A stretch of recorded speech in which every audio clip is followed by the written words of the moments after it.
Okay, let's see.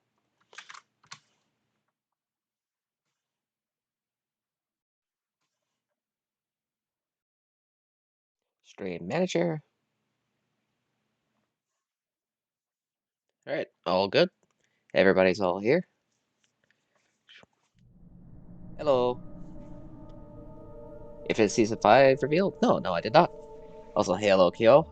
I know I'm not streaming at my usual time, but, my brother and I got plans for tomorrow, so I figured, why Help not you today? folks? Name's Randolph. I'm the manager. We're looking for Rose. Works as a waitress down at the diner. Rose, sure. Nice girl. Who wants to know? I'm A.Wake. The writer, huh? I heard on the radio you were visiting.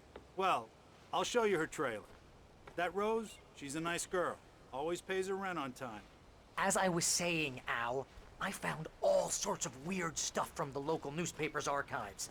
This place is crazy. Disappearances, mysterious deaths, urban legends come true, and get this, most of this stuff takes place around Cauldron Lake. Well, you ain't wrong, mister. The Indians thought the lake was a doorway to the underworld. I'm the God-fearing type myself. I don't hold with that sort of thing. Yeah, okay.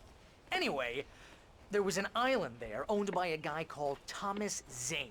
Now, some of the articles I found about him make him out to be a famous writer, but I ran a bunch of searches, couldn't find a single thing he wrote. Zane was heavily into diving, so much so that the place came to be called Diver's Isle. But the volcano under the lake erupted in 1970, and Zane went down with the island. Also, for everybody watching, happy Thanksgiving up here in Canada. Like I said, I'm going to be busy with my brother tomorrow. We're going out seeing some stuff since he's back for the week. It gets better. A local girl, Barbara Jagger, drowned in Cauldron Lake just a week earlier. They were lovers. Sure, Jagger's a local spook story. The Scratching Hag. Comes for you in the dark. Childish stuff like that. Anyway, Al, I'm just getting to the best part. All of the articles about this stuff were written by Cynthia Weaver. I asked around, and she's that crazy bag lady you met. What, the lamp lady? She can be a little loopy, but she's not homeless or anything. Yeah, anyway, she knew both Jagger and Zane before they both died, and she had some kind of a breakdown.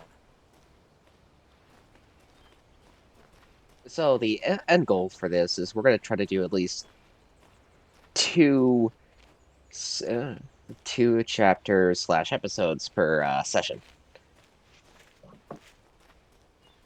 Well, mister, this here's Rose's trailer. You mind me asking what you want with her? We're just here to talk to her, pal. I can only sense good things happening from this. I've only played this game like so many times. Welcome to... Oh dear, Mr. Wake. I'm so glad you're here. Rose, you have my manuscript? Oh. Oh yes. Yes. Please, come in. This is going to end well. Hey, this is really good. Rose, Yes, my manuscript. I really need it. I understand. I know what you need. A muse to inspire you. Oh, for Barry. She doesn't have anything. Yeah, hey, Al? Al, what's... Oh... Barry! What? What?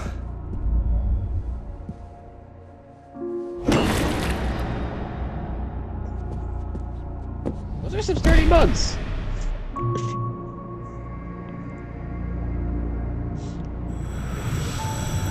It's coming for you, hiding in my barber's skin.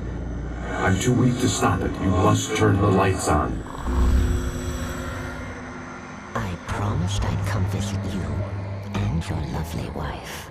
You must finish what you started. I insist. You must turn the lights on. Turn the light on. Back to work, boy.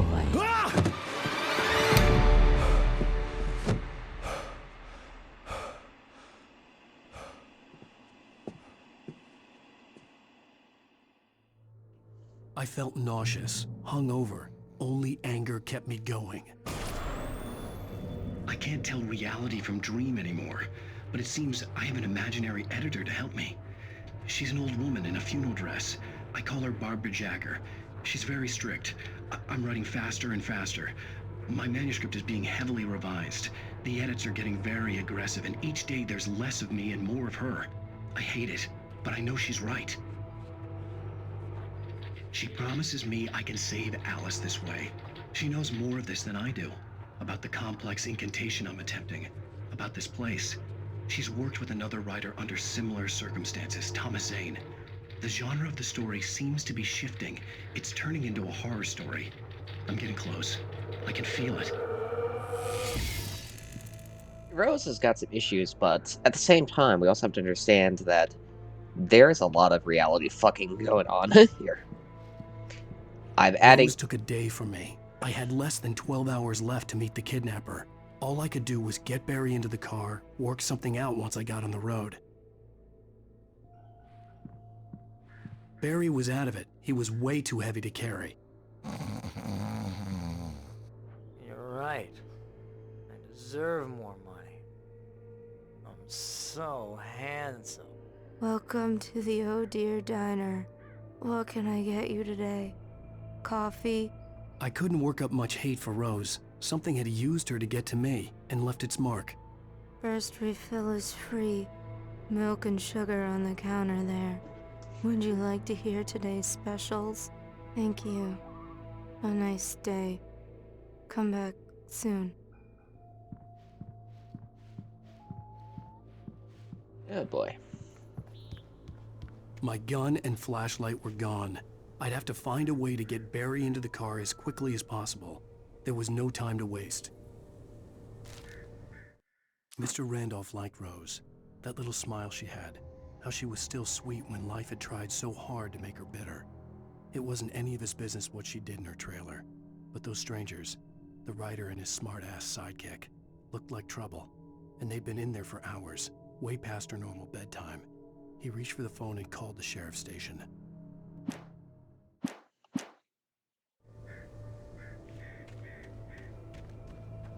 See, I think Alan Wake understands something that it's not much of a horror game. I'll say that, but good horror, I feel, works better when you are genuinely worried for the people, the characters around them. A lot of zombie horror, I feel, misses the mark because it always just makes people so goddamn terrible. So it becomes less about rooting for everybody and more just, when are they gonna fucking die off? I just stepped outside to catch a breath of fresh air, and let me tell you, the weather's getting heavy. Nights like this make me especially glad I'm here talking to you and not home in bed. Once the weather takes a turn like this, I can't sleep at all. It's all tangled bed sheets and dark thoughts, punctuated by the occasional plunge into nightmare. Is it just me? Well, perhaps it is. But I hope I can make the night a little bit easier to get through. Caller, you're on KBF FM. Hey, Pat, it's Walt Snyder. What's on your mind, Walt? Well, I am the way you are, but, I can't sleep either, you know? I just been staring out the window here, trying to make sense of it all, but, I ain't been drinking either, you know, I just... Well, you sound like a man with a problem, Walt. I had argument with Danny. You know Danny, and, then I got in trouble with the law, and, I'm just, well... I heard something like that, Walt. Yeah, well, Danny's my best friend, and, they let me out on bail today, and now I'm just alone here at the window, waiting. Man, and there's something in the air tonight, man. I was just outside looking up at the sky above our broadcast tower thinking the same thing. What are you waiting for, Walt? I don't know. Something's gonna happen. I think I better go. Well, Walt, maybe... No, thanks, Pat. Well, good luck to you, Walt. Hang in there. Let's take a little break, folks. This weather's really something else, huh? Like, I get the idea of using humans are the real monsters for horror, like, and that's legitimate. That is perfectly valid. There is a place for that, but I feel it loses a lot of its punch when it's just humans are the real monsters all the time. If there's nobody else around to offset the monsterhood, like most people, they're decent, and if not decent, they're not terrible. Most people just want to live their life in peace and quiet. Listen to me getting philosophical. But part of the problem is that when in horror, you have to make sure you have characters you can care about. And while game is more of a thriller than straight up horror,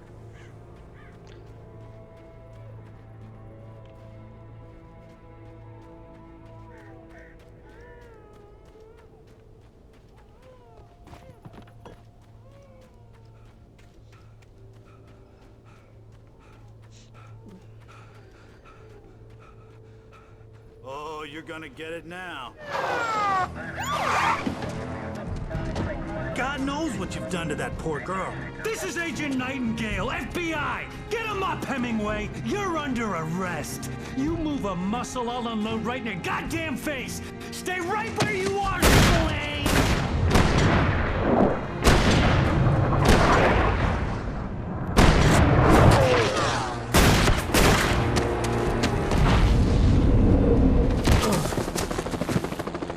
What are you?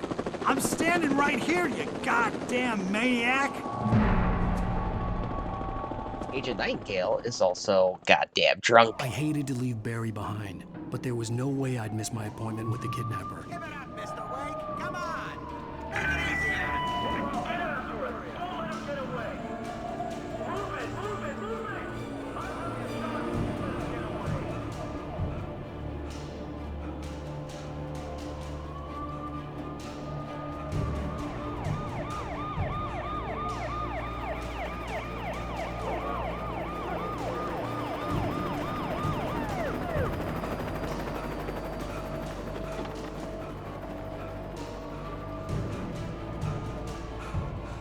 There! There he goes!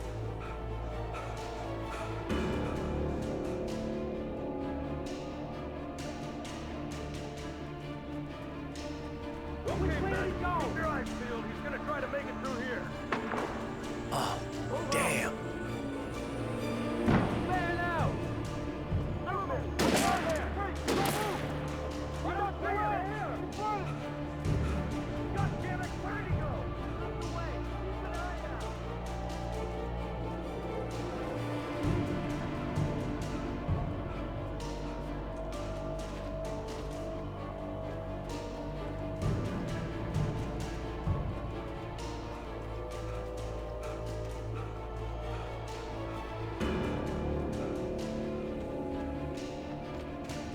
He's gone! Come on, guys! We need to head him off! For decades, the darkness that wore Barbara Jagger's skin slept fitfully in the dark place that was its home and prison. It was hungry and in pain.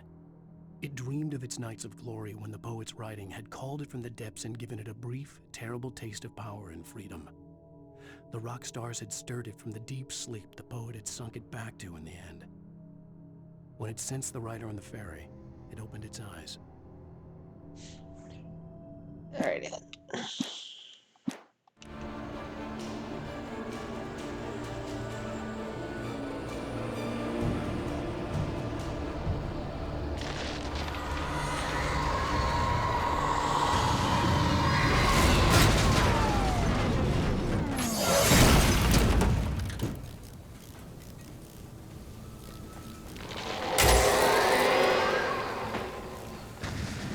Come in, Agent Nightingale. This is Sheriff Breaker. Over.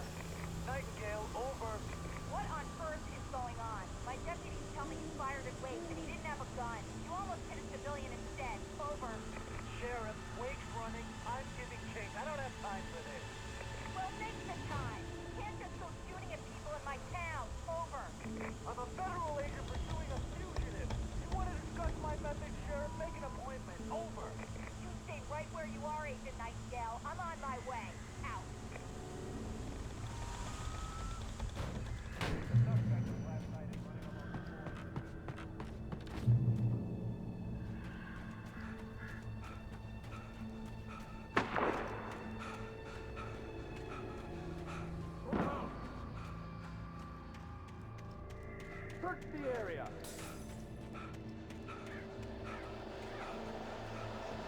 Stay sharp.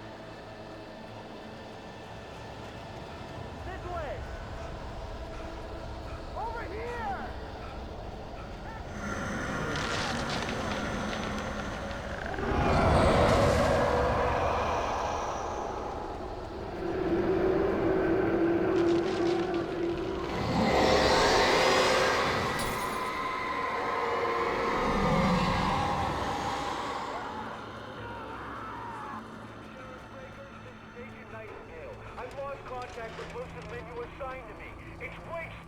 This horror was everywhere I went, circling me. The cops didn't stand a chance. They were after a writer, not a monster. He's the guy we're chasing. If it's not him, who then? Bigfoot? Over. I don't know yet, but I'm not in the habit of jumping to conclusions. That tends to come back and bite you in the ass. Out.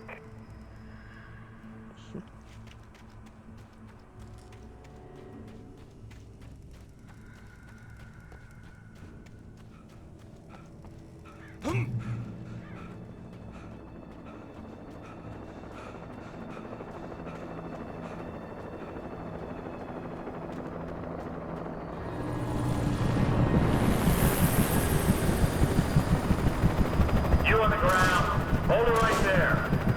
There's nowhere to run. Freeze! FBI helicopter? Oh.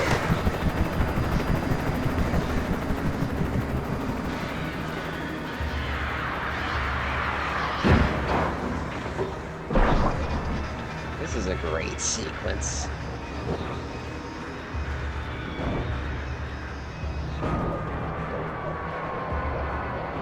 I have my own thoughts and feelings on set pieces in games. I feel there is a time and place for them, but sometimes, if done absolutely correctly, they are wonderful to look at.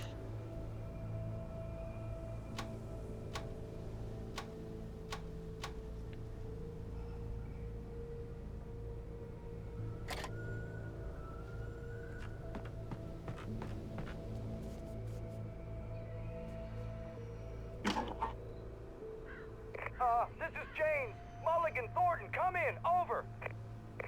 Thornton here. James, we got both Wheeler and Rose in custody. They didn't put up a fight or anything. Why, they were... Hey, what are you doing? Come on! Sit down and give me that. James, Mulligan here. Over. Go ahead, Mulligan. Over. We got Wheeler and Rose here. Wheeler's drunk or hopped up on something. Speaking of which, that Fed had a pretty distinctive whiff of Otis Scotch about him, if you know what I mean. Over. I don't have anything on that, Deputy Mulligan. Over. Well, whatever. Anyway, Rose is just being plain weird here. You better get Doc in to take a look at both. Over. Gotcha. You better get them here quickly. The, Fed's gonna want to interview Wheeler. Over.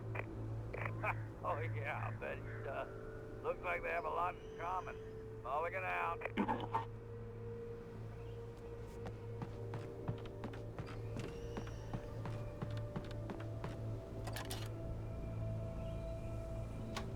I could see the lights of the radio station in the distance.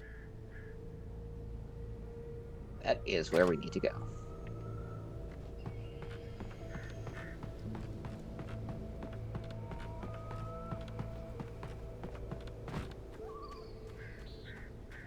An entire sequence with no... I imagined that the broadcast tower in the distance was part of the local radio station. Maine seemed like a decent guy. Perhaps he could give me directions to the coal mine.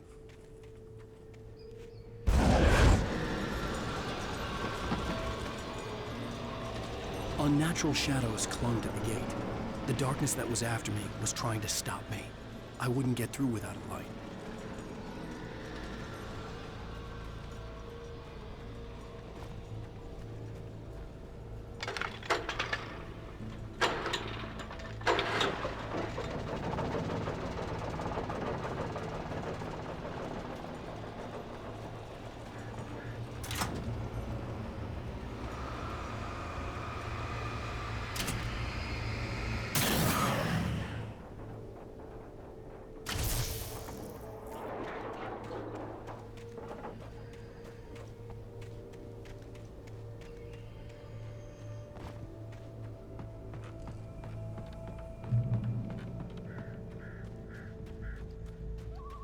Let's see, where was I? I had an earlier train of thought going. uh,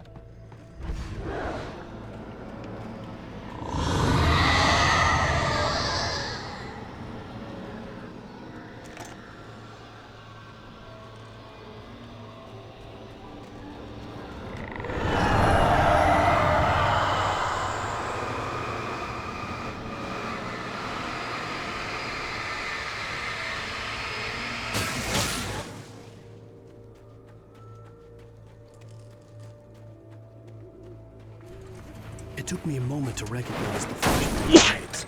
They were an ideal weapon for my situation. One, come in. Over. Team 1, this is Sheriff Breaker. Report. Over. Team 2, come in. I need a report. Over. Come on, guys. Talk to me. Come in, please. Over.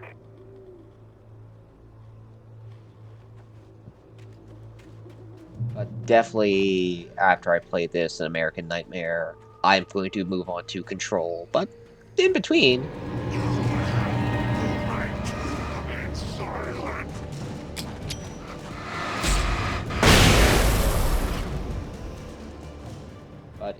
we'll move on to Doom 2016. I got plans.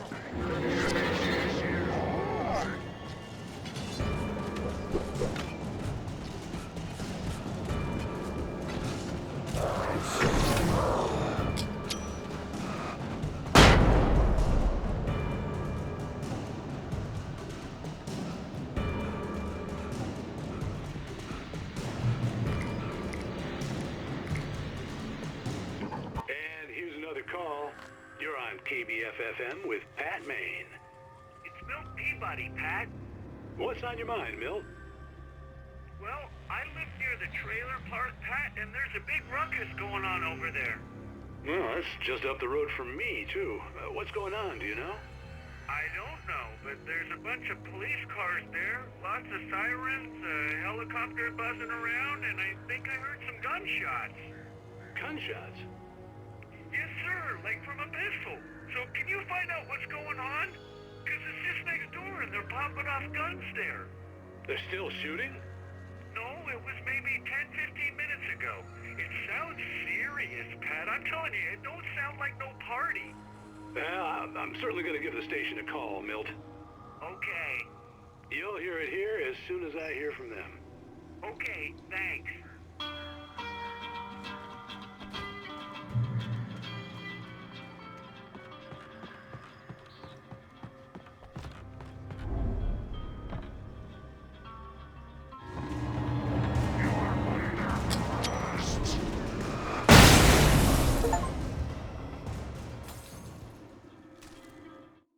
Touched by the dark presence, Rose was lost in a dreamland where everything was drawn in black and gray crayons. The old lady had promised her that all her wishes would come true. She would be A.Wake's muse. She was smiling so hard it hurt her face. She crushed a bottle full of sleeping pills into the coffee. Deep down inside, she was screaming in terror.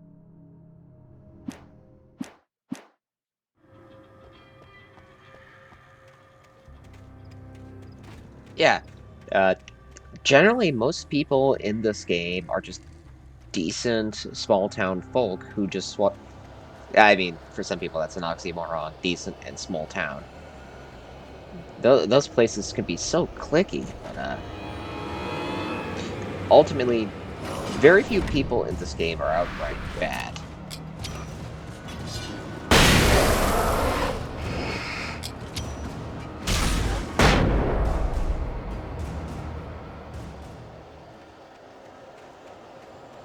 Most people just want to live their life and are worried about the people around them. And I feel that helps enhance the idea of terror more than anything. Because because it just makes everything bad that does happen all the less deserved.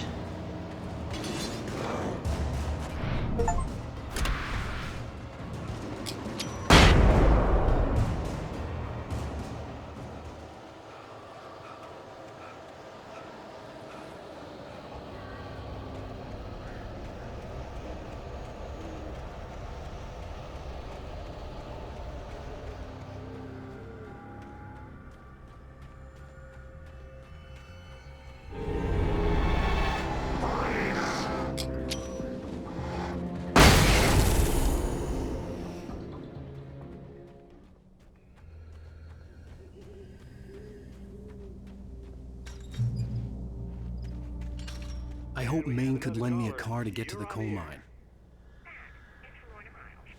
Oh, why, hello, Lorna. What do you have for us? Well, I just don't see why the cops bother with the trailer park. What do you mean? It's a trailer park. Of course you're going to have trouble in a place like that. I mean, what do you expect? The sheriff should be helping us normal citizens instead of wasting resources on those people. Well... Let the trash sort themselves out. I'm sorry, but my granddaddy settled in Bright Falls in 1911. Well, thank you very much for that, compassionate viewpoint, Lorna. Okay, yeah, definitely. If there's any example of decent folk, okay, Lorna's definitely not one of them.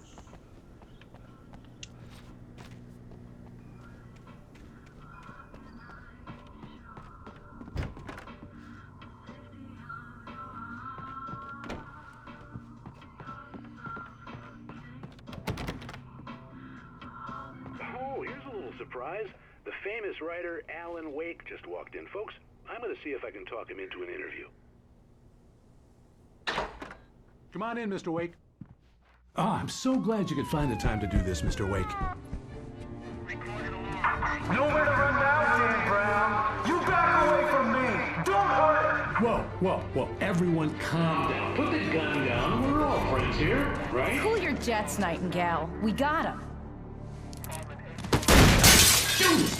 What the hell's the matter with you? There's a civilian in there.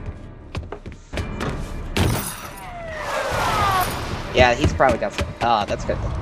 He's lucky he didn't get any glass shards in his hands. Oh, I once had a glass shard in my foot. It was super unpleasant. I'll get you yet, even if it kills me. You hear me?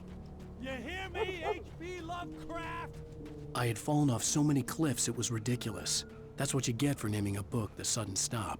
It was probably good I hadn't had the chance to tell Maine where I was going. Nightingale stared through the broken studio window into the dark woods.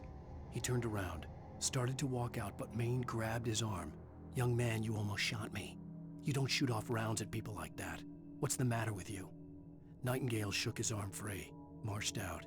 His cheeks burned with rage and humiliation. I'd have to lose the cops and find my own way to the mine.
There was no sensible reason for the power company work lights to be here.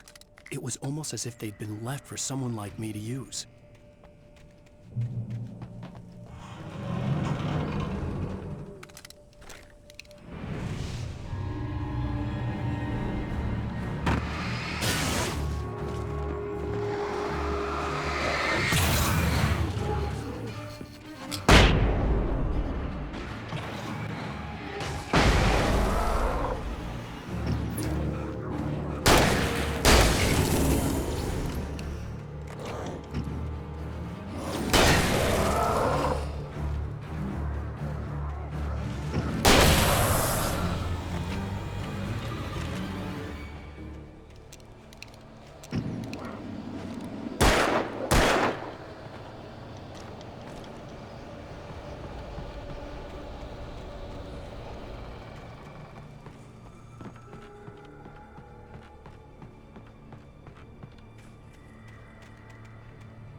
Flashbangs are so useful.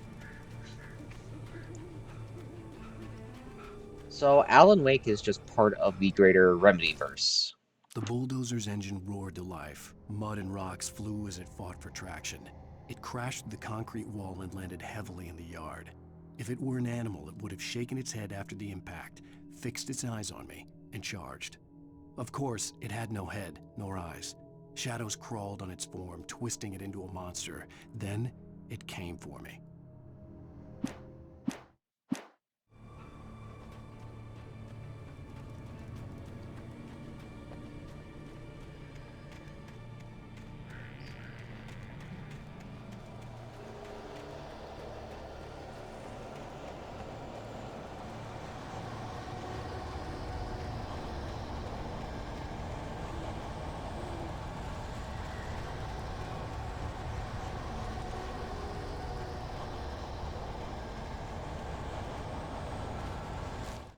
Sarah trusted her gut, and her gut said Agent Nightingale was an asshole.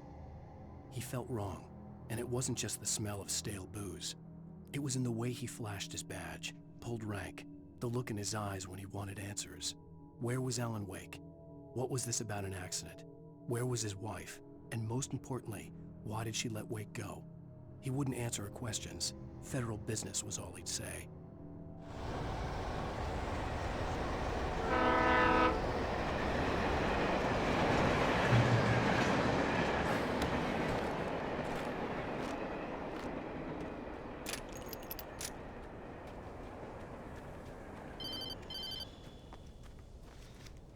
Hello? The most stubborn man I've ever met. Alice? Alice? Alan, I'm so afraid. Keeps me in the dark. Please help me. I look at you, Alan, and it's not you. Something else. Looking out from behind your eyes. Alice, I'm here. I'm so alone here. It's all gonna go to hell. You need to be careful. Cooperate. The connection had been terrible, but that wasn't the only thing that hadn't been right with the call. She sounded wrong somehow, but she had called me. The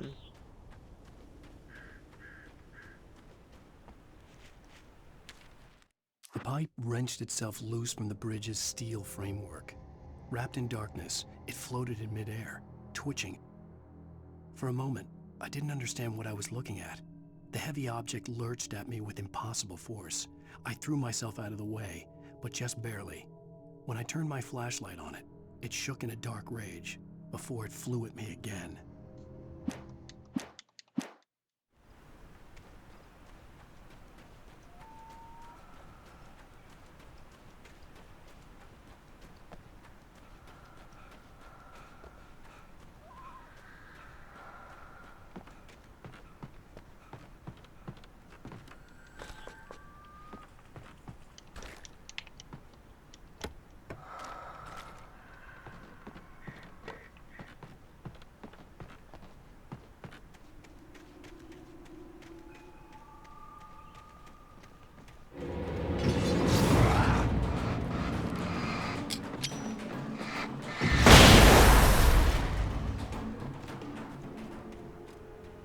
When in doubt, flashbang.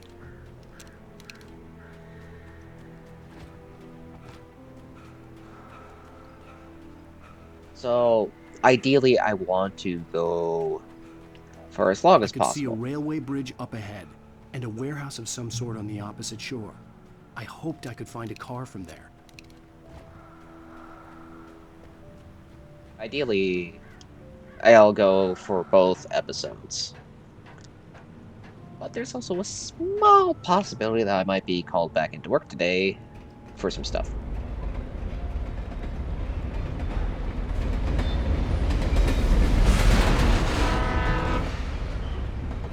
The darkness that was pursuing me was growing stronger, and it was taking over everything in its path.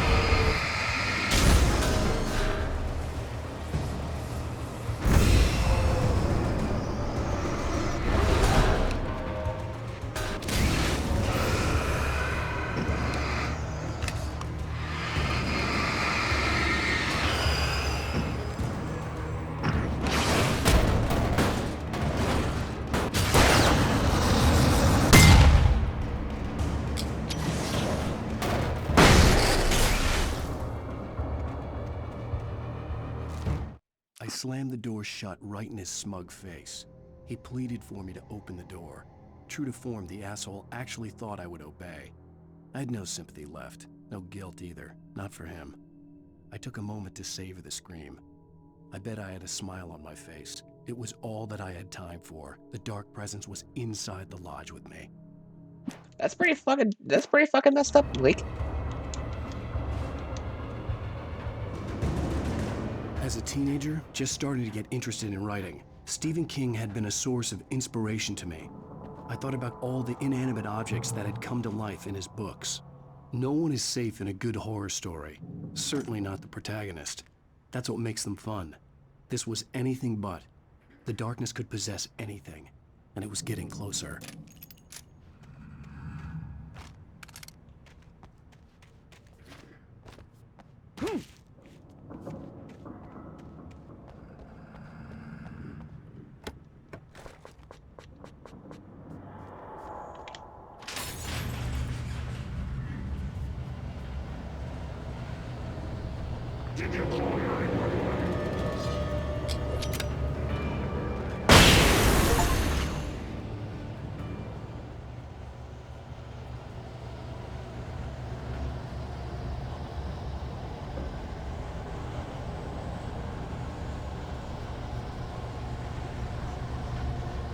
Actually, is there anything else around here?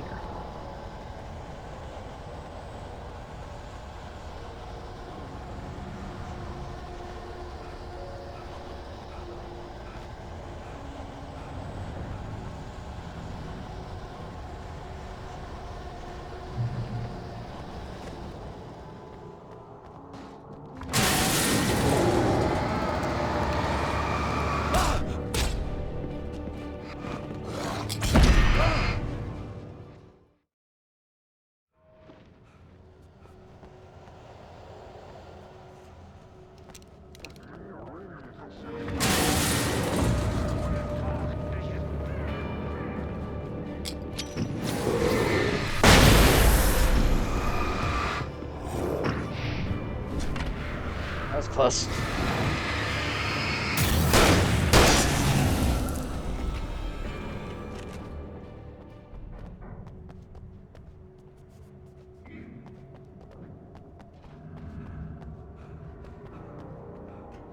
The light, you can hurt them. Yep.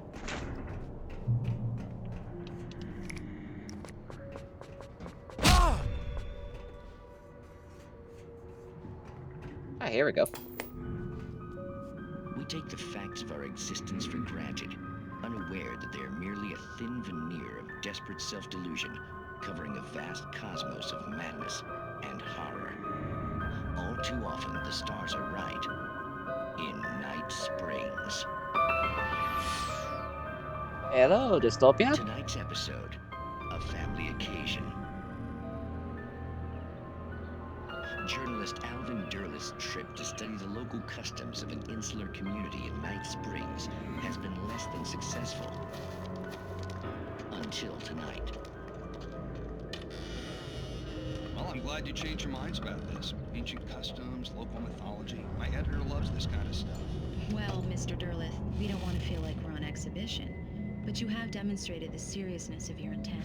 Oh, I am serious. Really, just do your thing. I'll stay out of your way and observe. Actually, I thought you could assist us. I'm afraid we are a man short. It would provide you with an intimate perspective. Could I really? Of course, Oh boy. Mr. Derleth. Well, I guess that's the least I... What would I have to do? Oh, here. Let me show you with a kiss. Oh my. Oh my. What did you add? Cringe.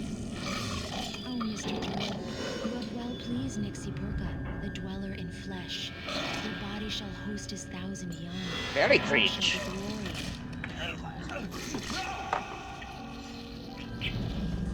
Shh, darling, be calm. Shh. Alvin Derleth learned a harsh lesson. If you go looking for mythology, it may come looking for you. And such quests always bear fruit. In Night Springs. Now, the live action interlude stuff that Remedy puts in their games, this honestly is one of the best things about it. Doesn't matter how cringe it is, it's always fun. And once we get to Control, you are going to enjoy Dr. Darling. The darkness surged towards me, sucking everything loose from the ground into its depths, tugging at my clothes. I saw the flare the kidnapper had dropped and threw myself towards it just as I felt my feet leave the ground. The darkness embraced me with the force of a tornado. Somehow I managed to light the flare. The darkness roared and cast me away. I fell toward the dark waters of the lake far below. Pretty meta. Very meta. But meta is kind of the the entire thing about this game. And in like a good way. Meta narrative in this game is because this game is about a writer finding himself trapped within a horror story. A story he wrote but doesn't remember writing. Now, this game's more thriller than actual horror than anything. But I still...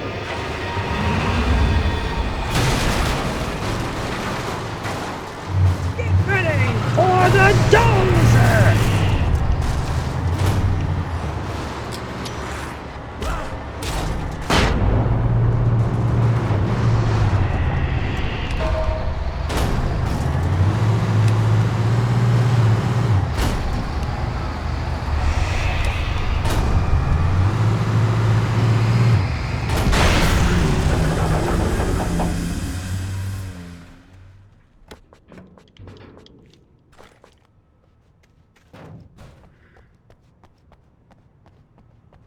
And I've played through this game so many times on the good old Xbox 360. This is one of my favorite games. Is it a fantastic game? Is it an amazing game?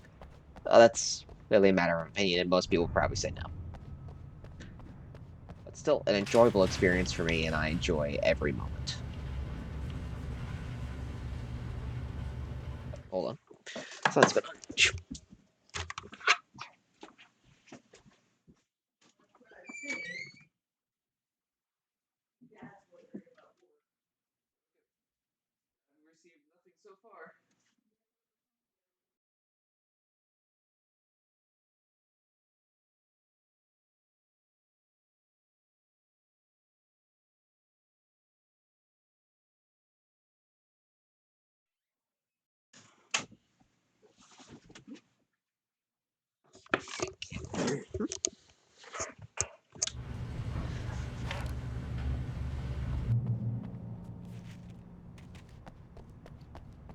Alrighty then. And look at that! A vehicle!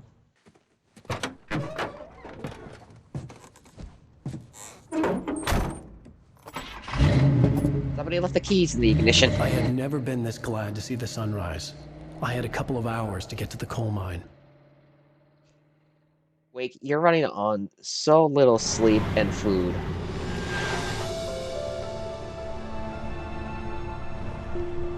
The coal mine wasn't far now.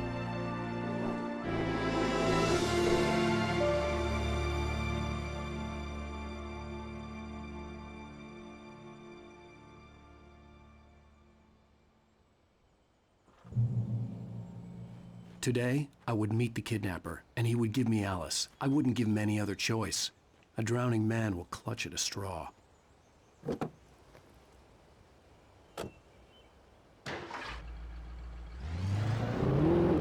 Little by little, without realizing it, I'd come to believe that the story in the manuscript was coming true. The current of its narrative had taken me deeper and deeper into dark waters. Alice had been taken from me. Barry was probably in jail. I was a fugitive from the FBI. The whole world taken over by the Dark Presence was trying to destroy me. It all felt real, but it matched a textbook case of insanity.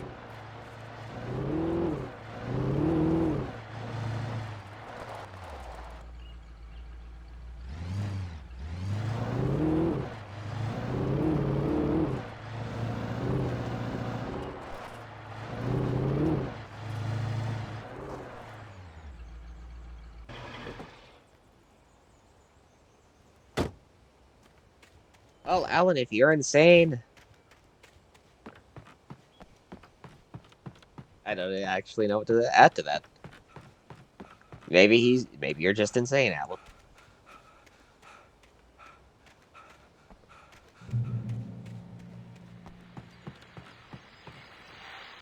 This is Pat Main, and you're listening to KBF FM. Folks, I want to apologize for kind of abandoning you to that looping music track last night, but I was detained.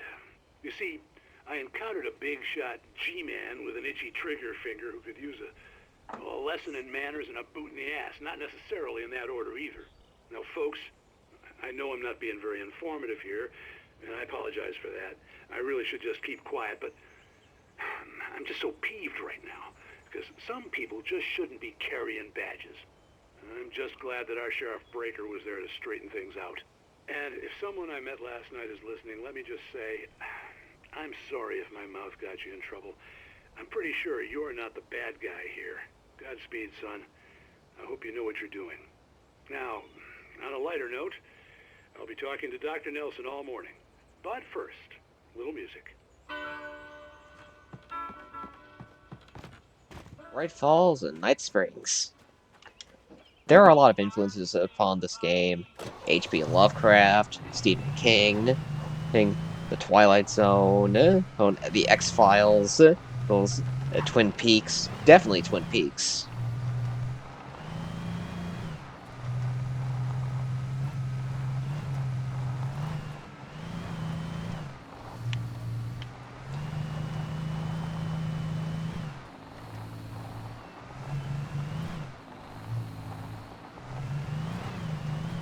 I always forgot how jank the driving was in this game.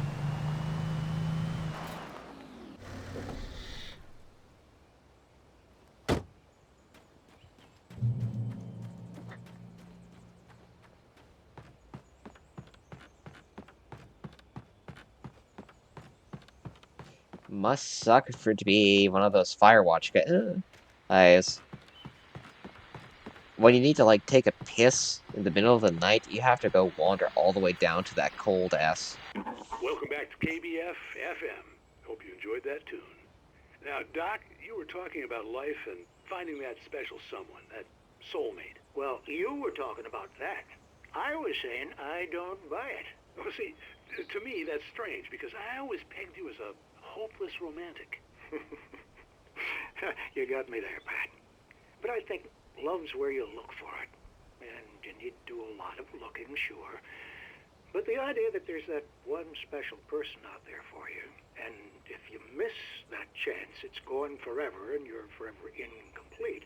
I mean, isn't that depressing? Or, heck, childish even? Hey, there's plenty of fish in the sea. And apparently a fisherman has a fishing analogy for everything, but what you're saying, isn't that a little harsh? Well, no. What I am saying is that your potential for finding that connection isn't limited to what's essentially a chance encounter. How is that harsh? Yeah, well, I guess that's a nice thought, but let me say something personal here. Okay. Now, well, I don't disagree with you exactly, but I can't really fit that together with what I feel, what I felt for someone, because she was the one. She was. And I let her drift away from me. Maybe I didn't put in the work, I don't know, but, well, since then, and it was a long time ago, but since then, there hasn't been anyone, not like her. And I'm not saying I dwell on her or haven't moved on. I like my life. I'm not living in the past, but I do miss the way she completed me. You can't argue with the heart, Pat. I'm sorry, folks. I had kind of a scary experience last night, and let's just say it's shaken a few things loose.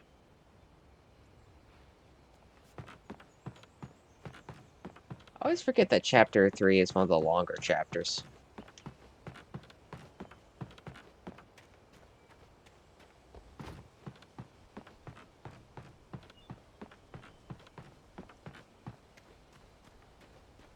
Who just keeps leaving their cars with the keys in the ignition? I don't own a car myself, and I can't drive anyways. Stupid tunnel vision. But really, this is just asking for trouble if you leave your keys in the ignition. Hey, Bill. Hey, Dave. What's wrong, Bill? It's terrible, Dave. Somebody came in the middle of the night and took my car. Did you leave the keys in the ignition? Of course I left the keys in the ignition.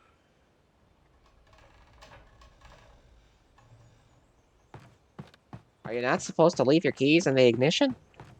No, Bill, you're not supposed to leave your keys in the ignition. Ow. For Mott, spying on the writer on the ferry had been a disappointment. His boss had made Wake out to be something special, but Mott hadn't been impressed. He'd gotten a good long look at the wife, though, and he liked what he saw. Mott had fantasized about goading Wake into a fight, but it hadn't happened. Still, he'd get his chance to see if the writer had anything in him. He'd been promised as much.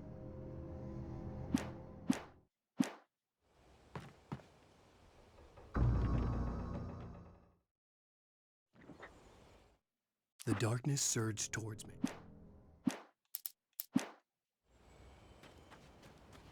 Okay.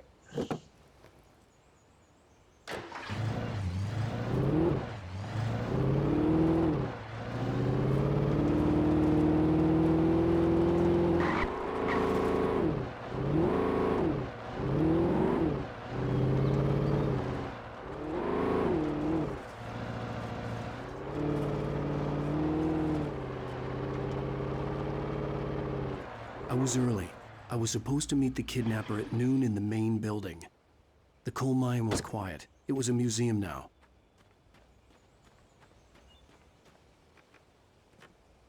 While lucrative at first, the mining steadily declined in the 20th century. The seams were rich, but hard to get at, and the volcanic activity in the area made the mine shafts particularly dangerous.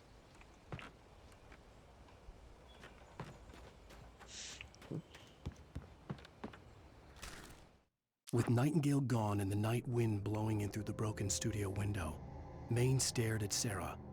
The sheriff looked away. Maine's voice shook with barely controlled anger. That boy's doing more drinking than thinking. I hope you know what you're doing, Sarah. He's got a sickness in his eyes. You take my word for it. He wants Wake for a reason, and it's not for anything good.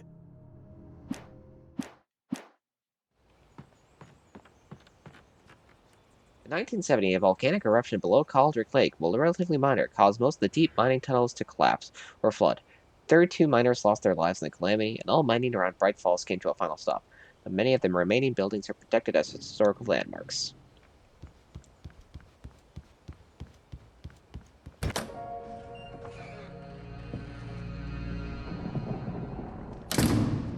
I didn't want to go outside. Cops had to be looking for me. The noon sun turned the place into a sauna. The day dragged on. Different scenarios ran through my mind. Ways of how I'd torture the kidnapper to get Alice back. Or the different horrible things he could have done to her. I imagined her dead. I had no way of knowing she was still alive. It was killing me. I was running on blind hope. It was all a waste of time. The bastard never showed up.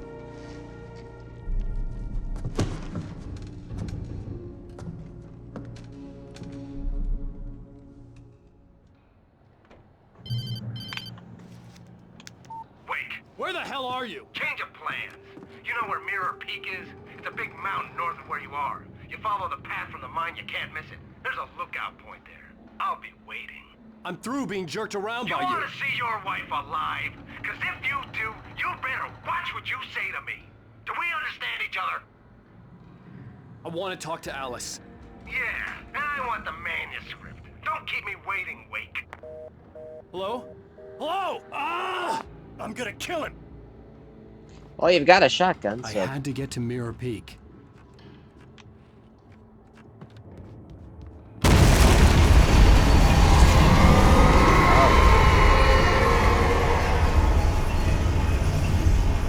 It was close. Maybe closer than ever before.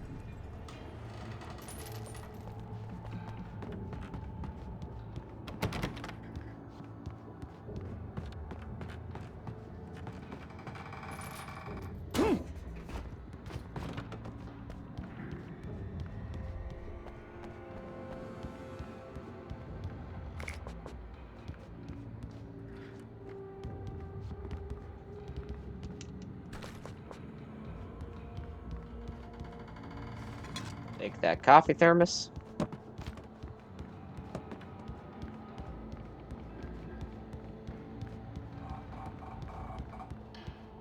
Oh, there we go.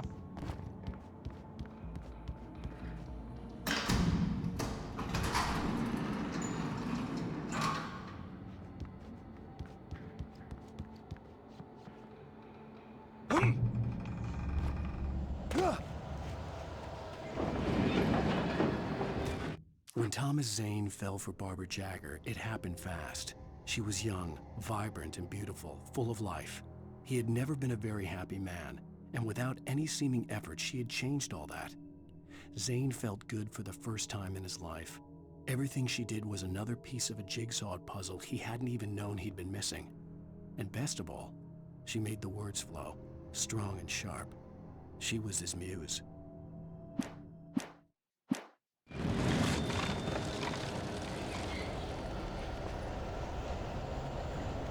Just giving away revolver ammo.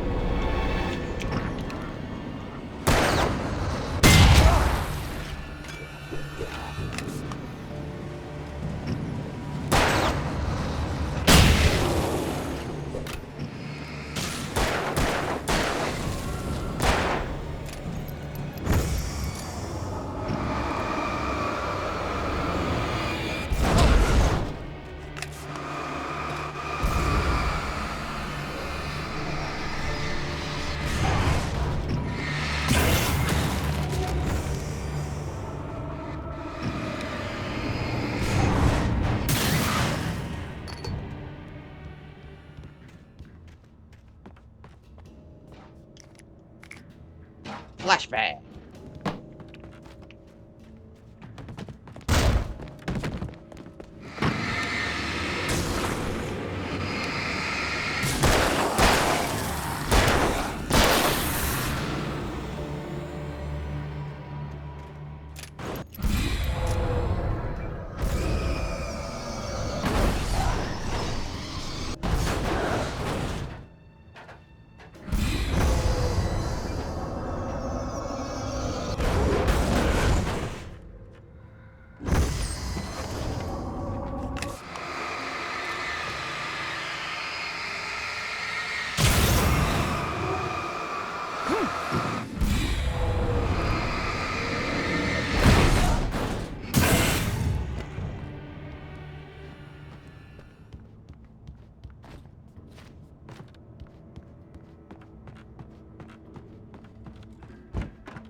The only way to reach the hillside ahead was to go through the building. I had to find a way to avoid electrocution.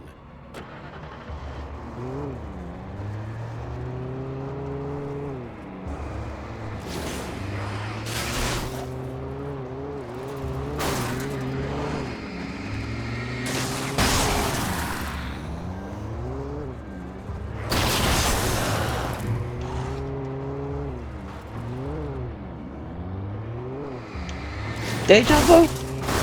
I've just been this place before.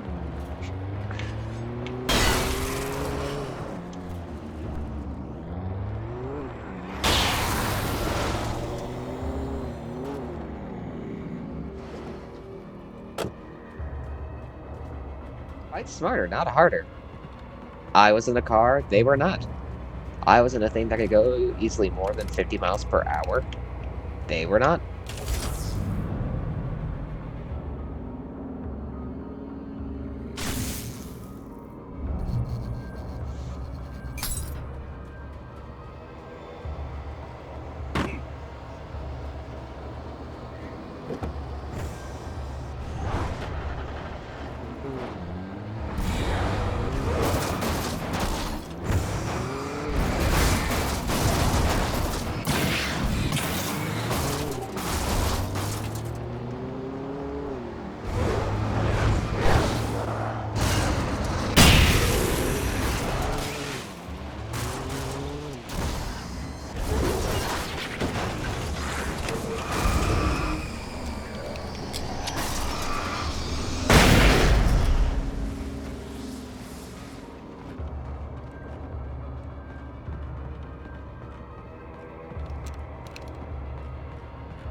Okay.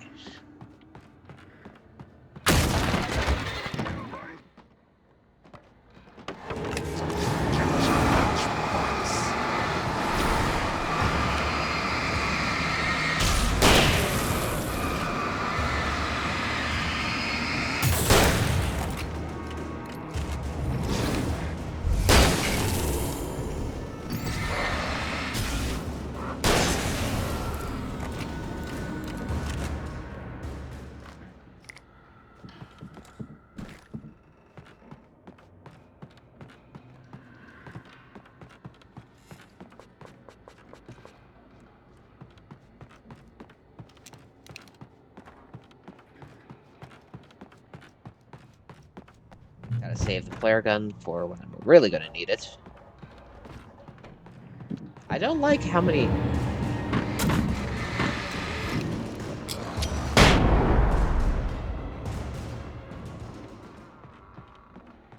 Trust no one in the dark.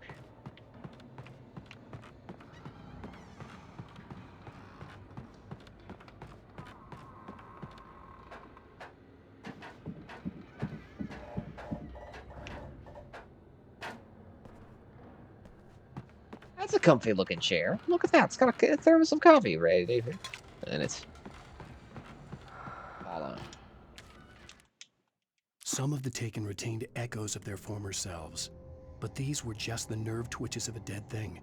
Nothing remained but a shell covered and filled with darkness.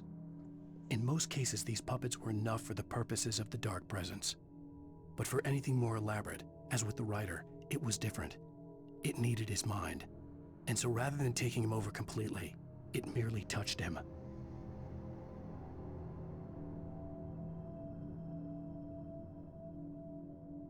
Yeah.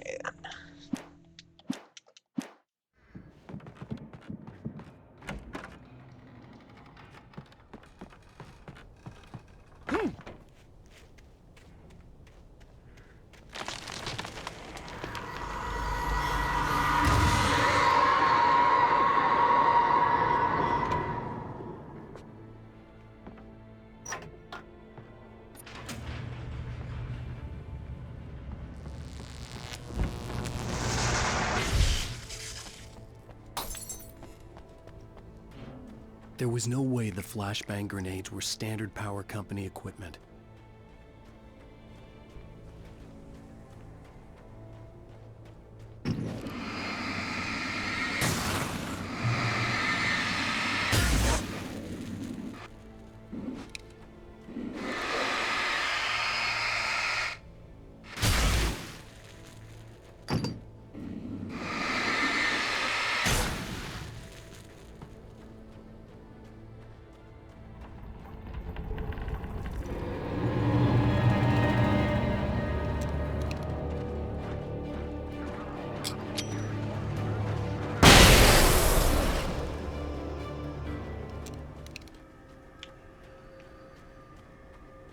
Oh.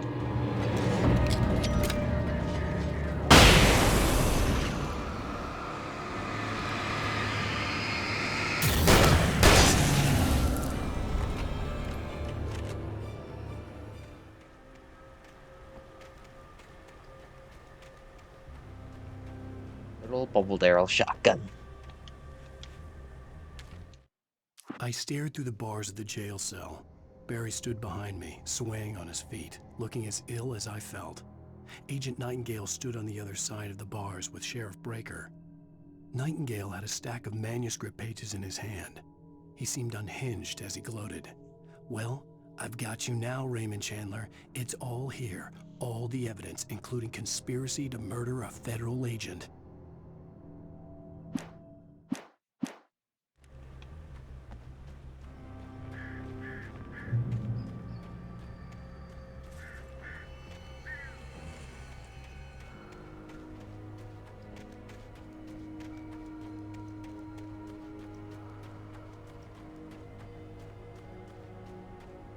See.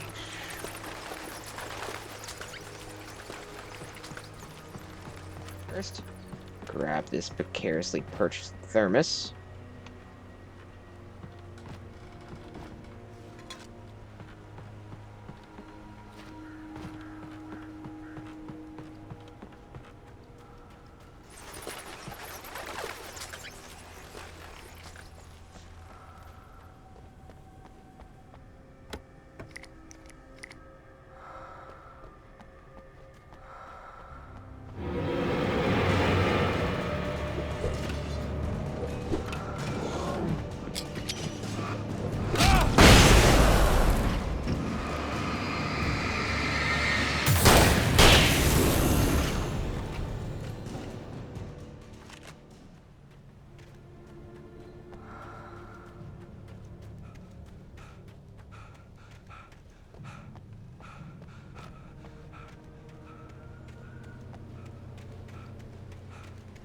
Nearly there. This light is gonna create a crap out of me. Huh. So it did.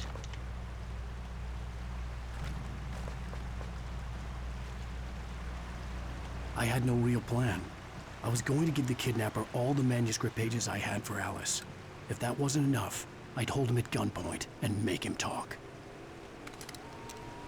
Ah, there we go. Now this is one of my favorite weapons in the game. It's kind of hard to beat a good old-fashioned double barrel, but it's not much harder to use.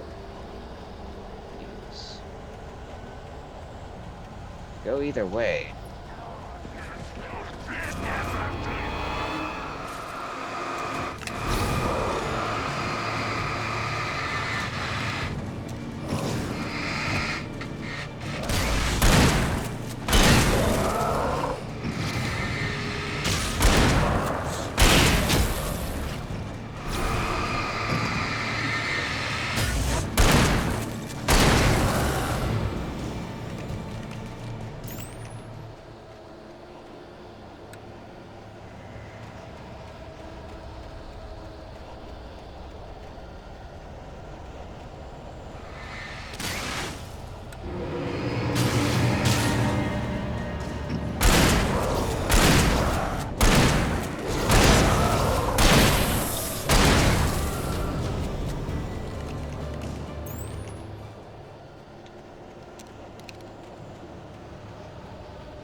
The dark presence was moving ahead of me in the same direction I was going. A cold feeling settled itself in the pit of my stomach. Was it going for Alice?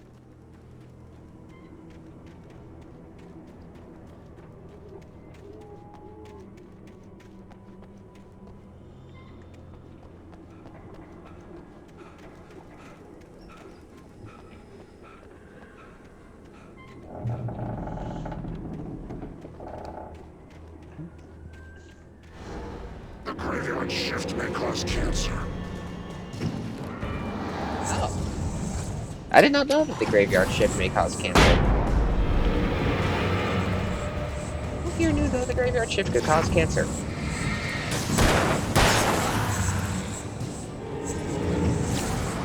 Hold still, you slippery bench.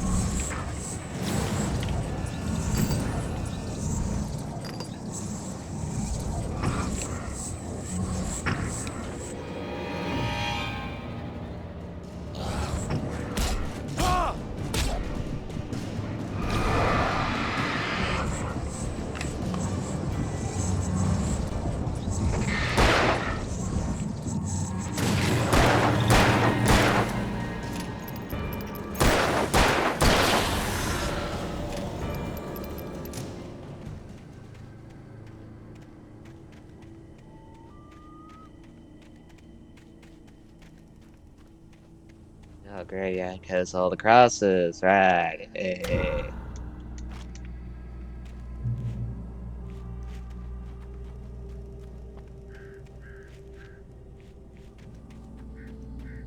My brothers and I used to watch me.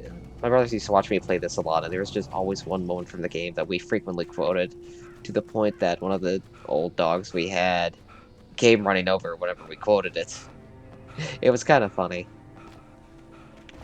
But said dog is probably long gone by now. I just made myself sad. The place was dead, a ghost town. Had been for decades, maybe a century.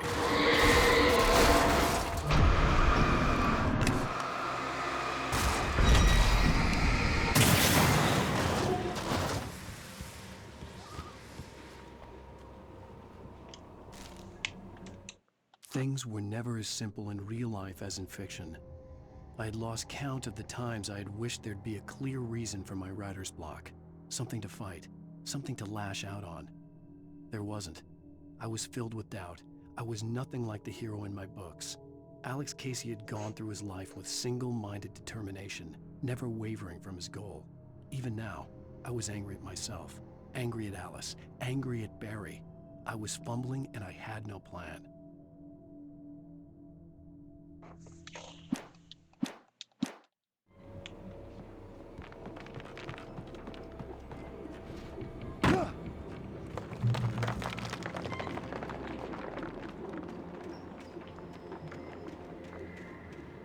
Oh yeah, this place looks safe.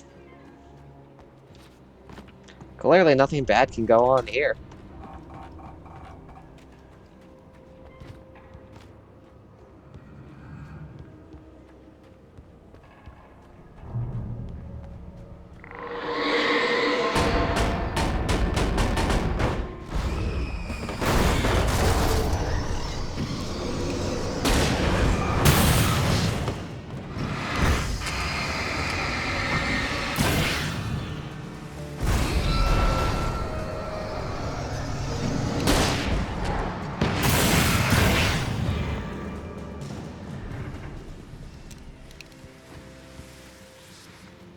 Now that's a prime reason to use the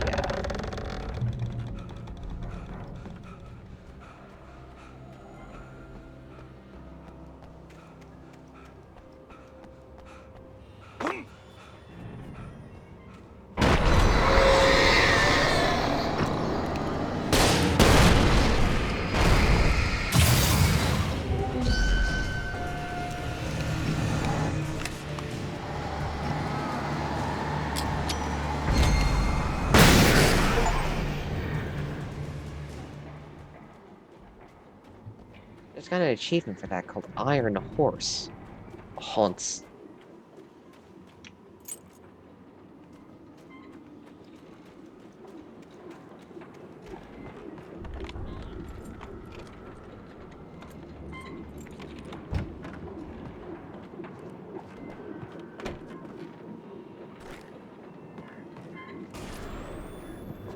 Anything outside of writing is a struggle. I feel ill. I managed to make my way downstairs. There's a shoebox filled with books and papers by Thomas Zane. It's very hard to focus, but I managed to read some of it. He's a poet, and a good one. He writes of muses and creators summoning fabulous things from a magic lake, using his powers to shape the world of a realm of gods and dreams and demons, dark things that wait for a chance to slip through, wearing the flesh of men as disguise. Zane writes about himself, his girlfriend being taken over by a dark presence, about growing scared of the lake. Zane believes it's a mirror to the gaping void of darkness above, where some Lovecraftian presence lurks. I crawl back upstairs. I'll borrow these things for my story. They ring true. They fit.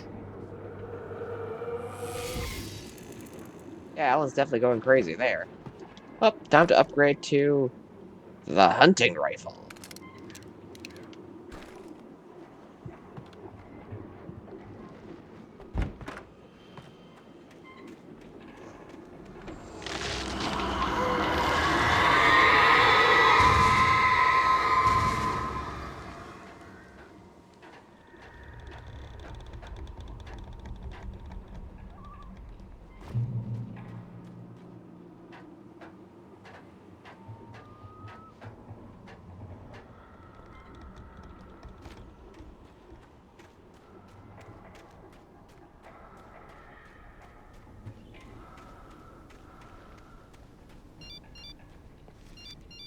The kidnapper had sent me a text.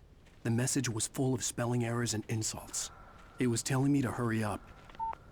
Of course the writer takes note of the spelling errors.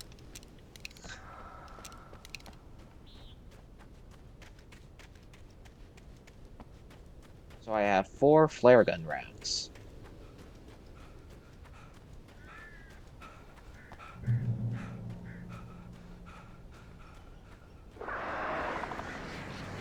Birds.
Now, this ain't my favorite sequence in the game. That's the next chapter. Which, hopefully, we'll get to play soon enough. This is not gonna be good for, This is not gonna be good for A.Wake's lungs.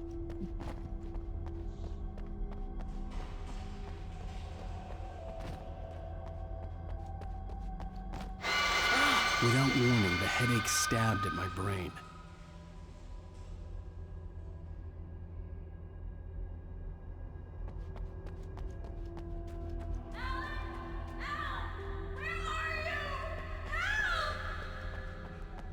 Alice? Alice!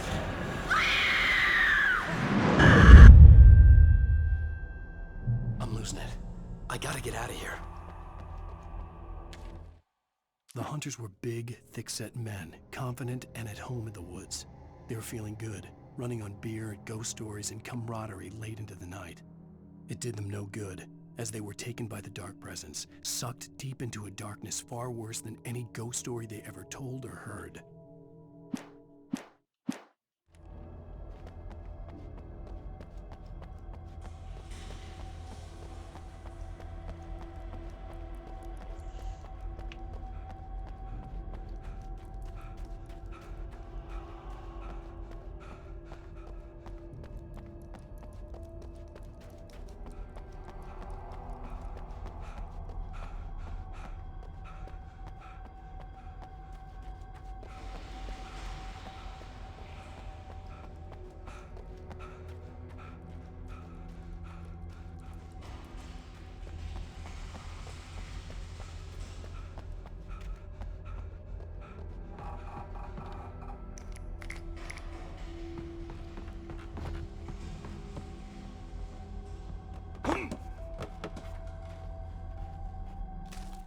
Even behind the closed doors and curtains of his grimy room at the Majestic, the local motel, Nightingale could feel the locals' eyes on him, the unrelenting pressure of their judgment. He forced it out of his mind. For all he knew, they could all be under Wake's spell already. You do what you have to do to get the job done. He took comfort from the bottle in his hand. Please, he thought, just let me get through this.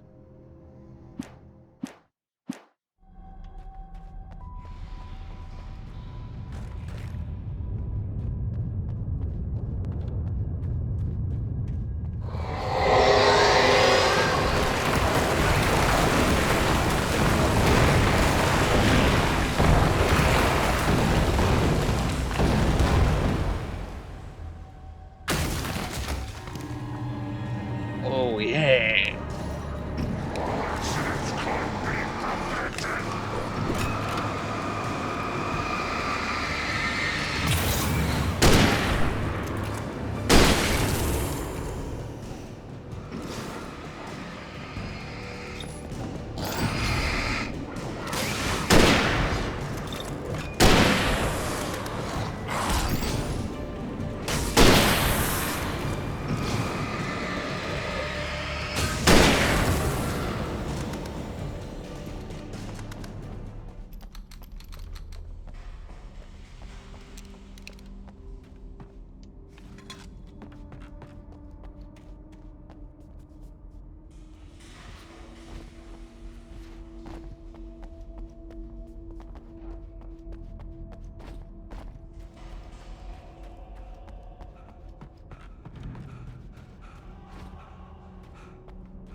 have to make my way up this mine shaft in order to go on. Maybe the machinery could help me with that.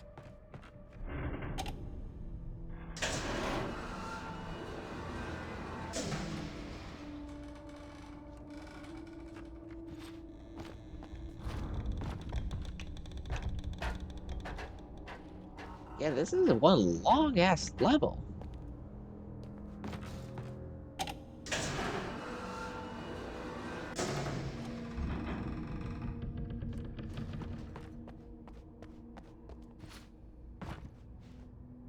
You know, for an abandoned silver mine, this place is surprisingly still functional.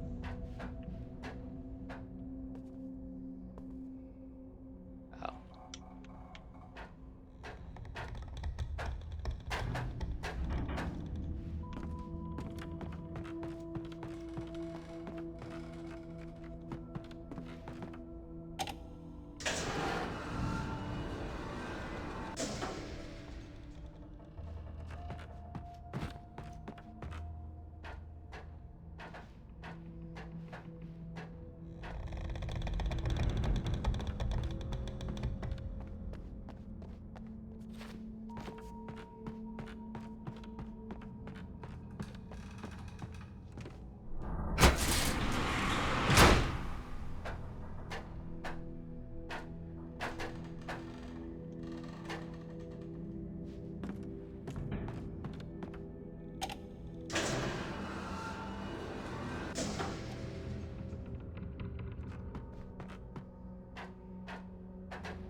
Lightning flashed behind the windows of Cauldron Lake Lodge. Tor Anderson laughed and held the steel hammer above his head. Nurse Sinclair was trying to calm him down without success. Tor grinned madly and shouted, "My hammer's up. Here's a friendly poke from Molnir, wench." He brought the hammer down with all his might on Sinclair's head. "We're on a comeback tour, baby."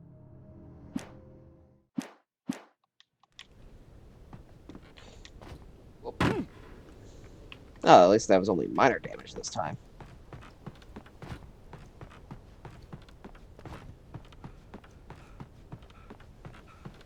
Almost there.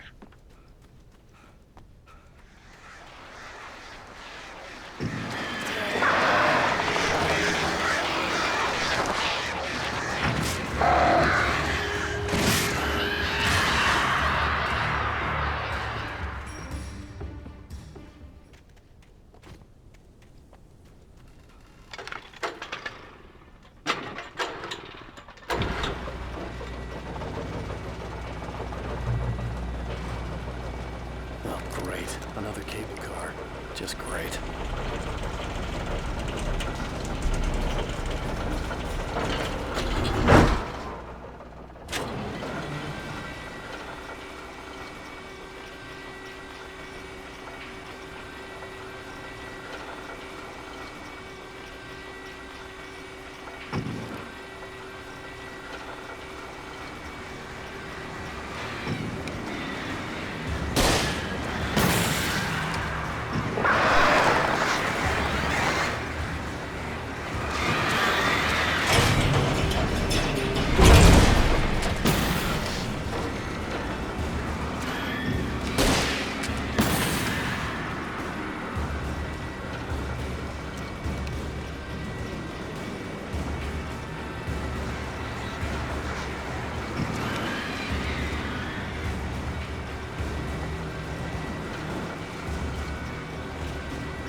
go for nearly 2 hours with just this one chapter. Jesus, this way.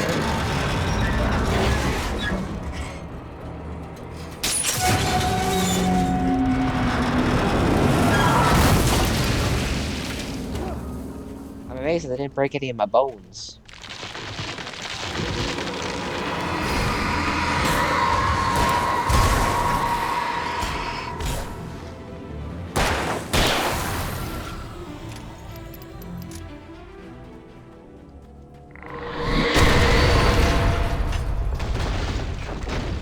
Shit.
Nearly there.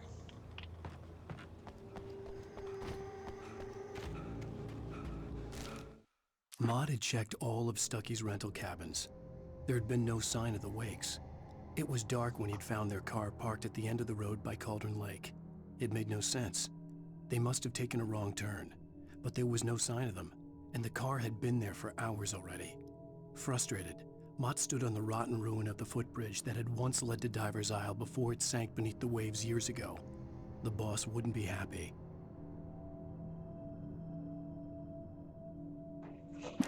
Okay.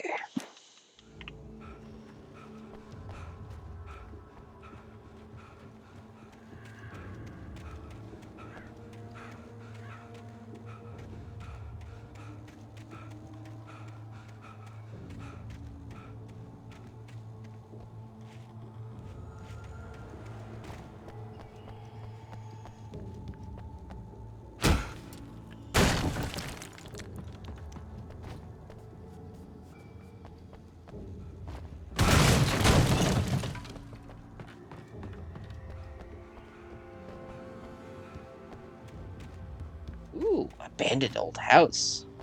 Fancy. I'll get in that way. So into the dark we go.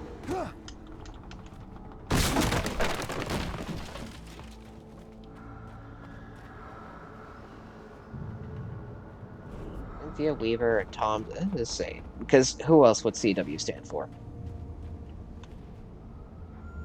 Curse you, Thomas Zane. I miss you, Tom.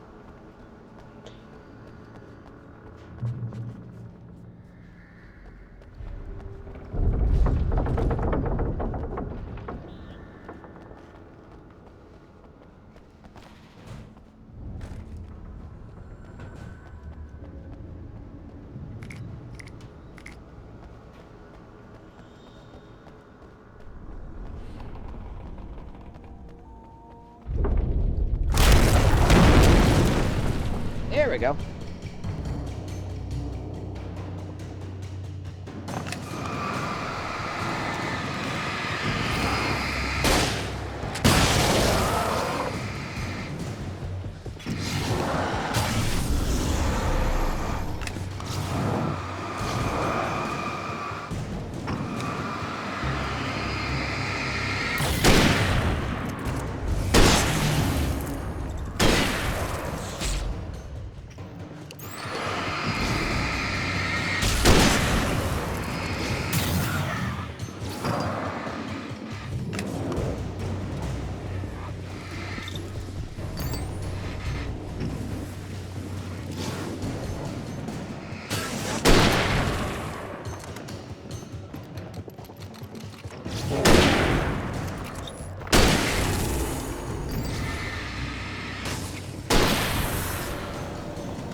I could see Cauldron Lake. I thought I could make out the spot where the island and the cabin had been.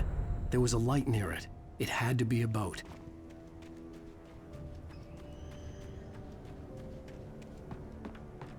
I was close now. I tried to hold on to Alice, but her form melted away. I was losing control. Dr. Hartman stood in her place. I wanted to hit him, but my arms were jelly. He smiled. It was a reassuring smile, and I hated him for it. I had to give you a sedative. Don't fight it. You went through another rough period. Right now, it's very important that you stay calm. We don't want you to have another episode. You're a patient at my clinic. Have been for a while now. To get there fast. I dreaded what I would find. Wait! Are you? Wait! Hey, I'm here! I'm coming! No! Get away! Sorry. Please, it's late. The boss didn't know who he was messing with. I didn't know. I swear, I didn't know. We don't have his wife. We don't know where she is. She's probably...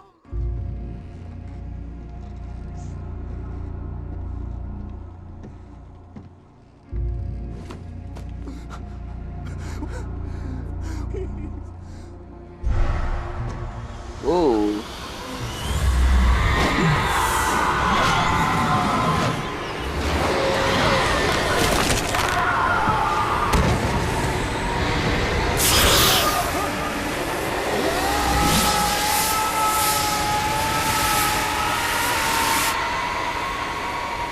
Oh, that is some great cinematography. That was such a good shot.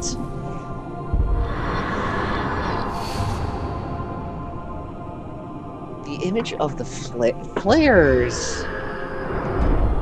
So much more needs to be done with flares.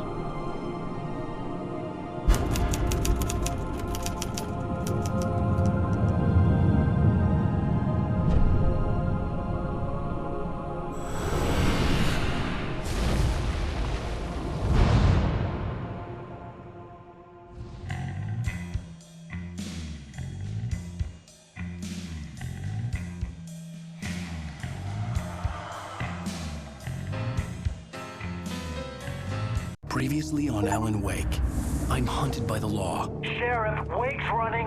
I'm giving chase. Are you seriously telling me that writer just took out my deputies? A thriller I supposedly wrote is coming true.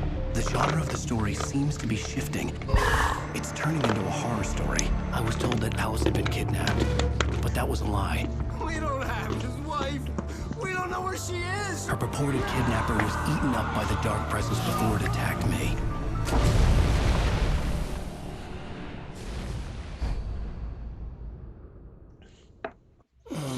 Alan, shh, baby. It was just a nightmare. Alice. There you go, Alan. Hartman, I fell. I had to give you a sedative. Don't fight it. You went through another rough period. What?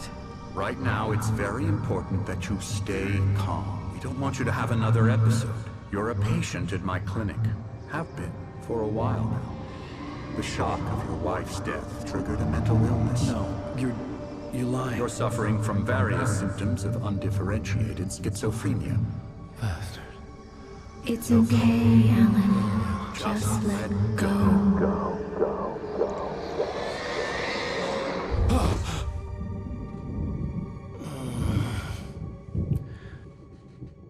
Dr. Hartman. Complete bastard.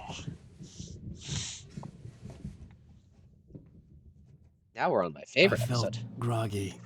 Whatever Hartman had bumped in me was making me numb. I felt like this was happening to someone else. Someone I was watching on television. I couldn't think. Couldn't focus. Alright, I'll be right back in just a moment.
Okay. And back. The door was locked. I was a prisoner here.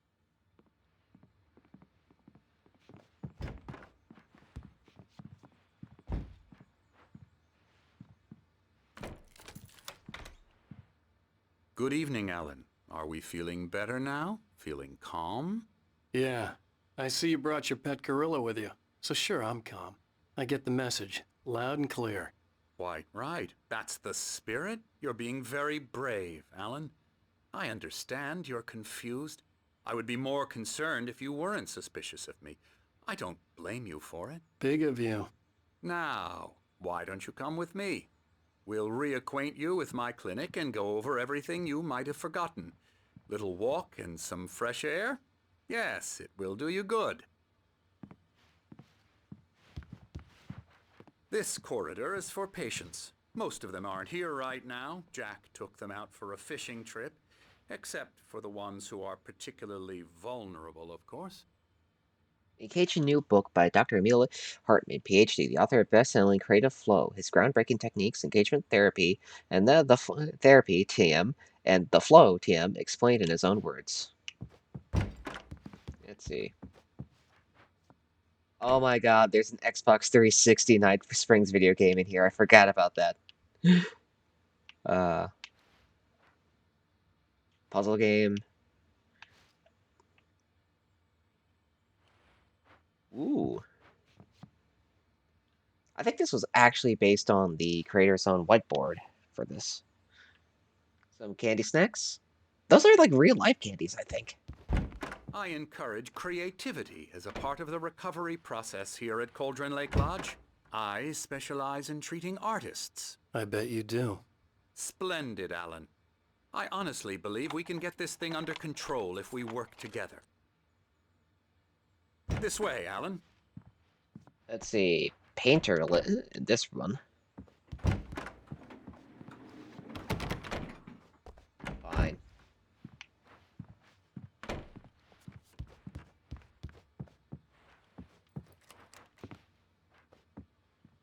Ah.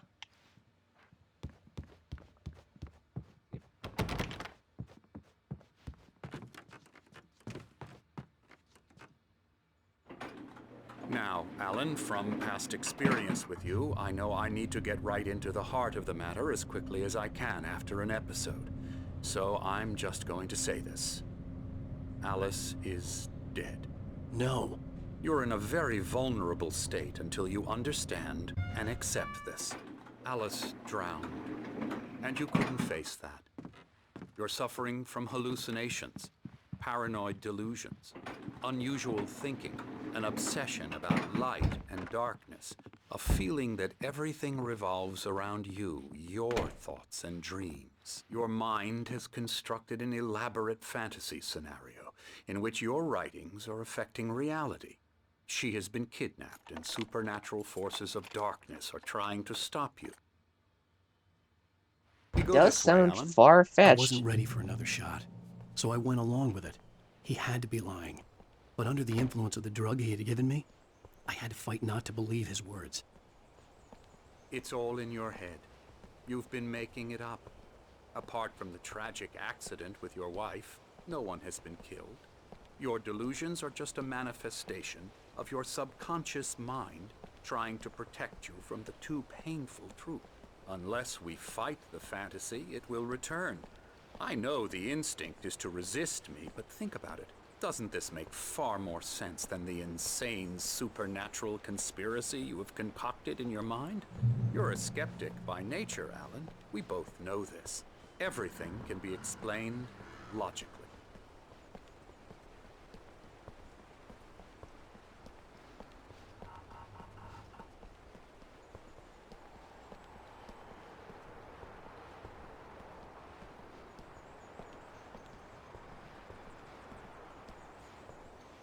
I never get tired of this view.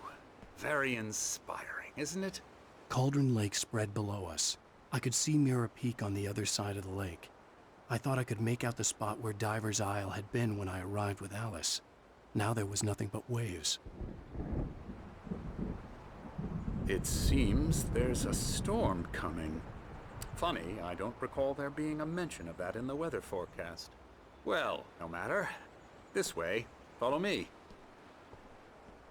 Alan, what I'm telling you is good news. Right now we're in control. Every time you have a relapse, it gets more and more difficult to resurface from the dark depths of your imagination. Not surprising, considering your profession. Imagination is what you work with. After all your nightmares, this should come as an immense relief to you. If it doesn't, why is that? Because I'm lying? Or because you don't want to admit that you're not well? It's very natural for you to think of me as your enemy. It's part of the illness. I let him talk. After all, Hartman I'm the one obviously trying loved to his bring own you voice. out of the His world words you've echoed constructed for madly yourself. inside my head. But I can't I dug my do it nails by into the myself palms of my now. hands to stay You need focused. to work with me. Once you accept that, we can begin the journey towards your recovery. Come along. Let's go inside.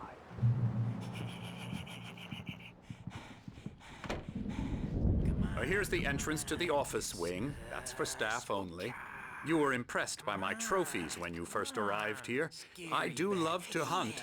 The great outdoors, man versus nature. It's wonderful stuff. Pretty damn wonderful, yeah.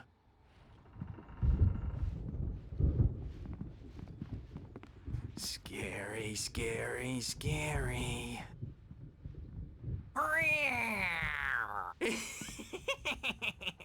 Emerson.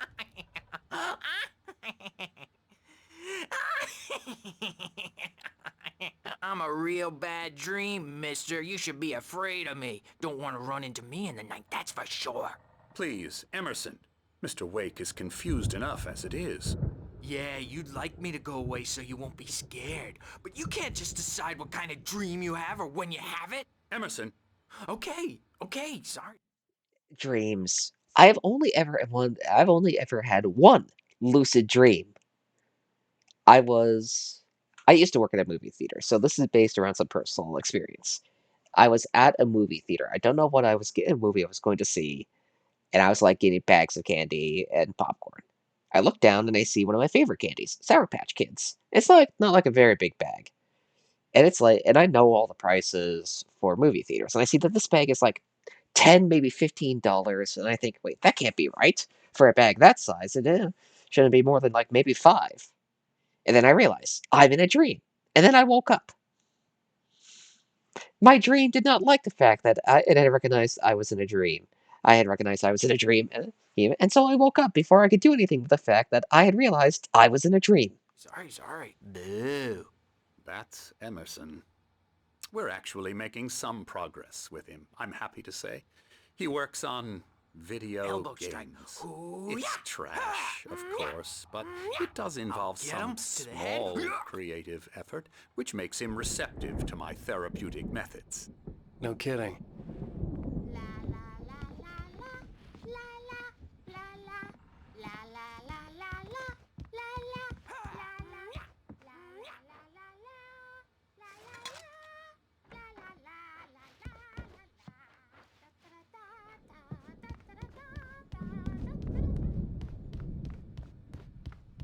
Alan, please, this way.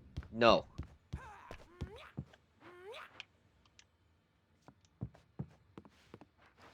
Holy shit, there's a QR code.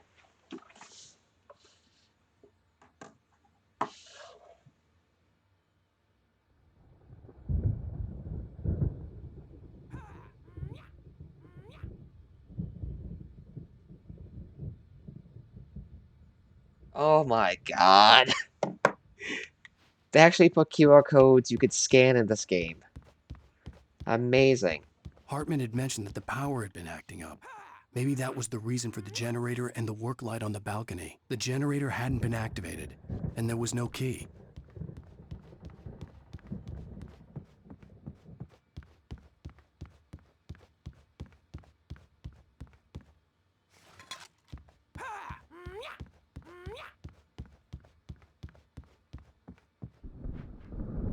Still nothing.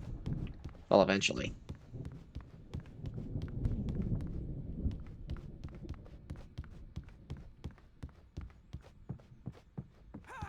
Come, Alan, this way. Now, you might have noticed the typewriter in your room.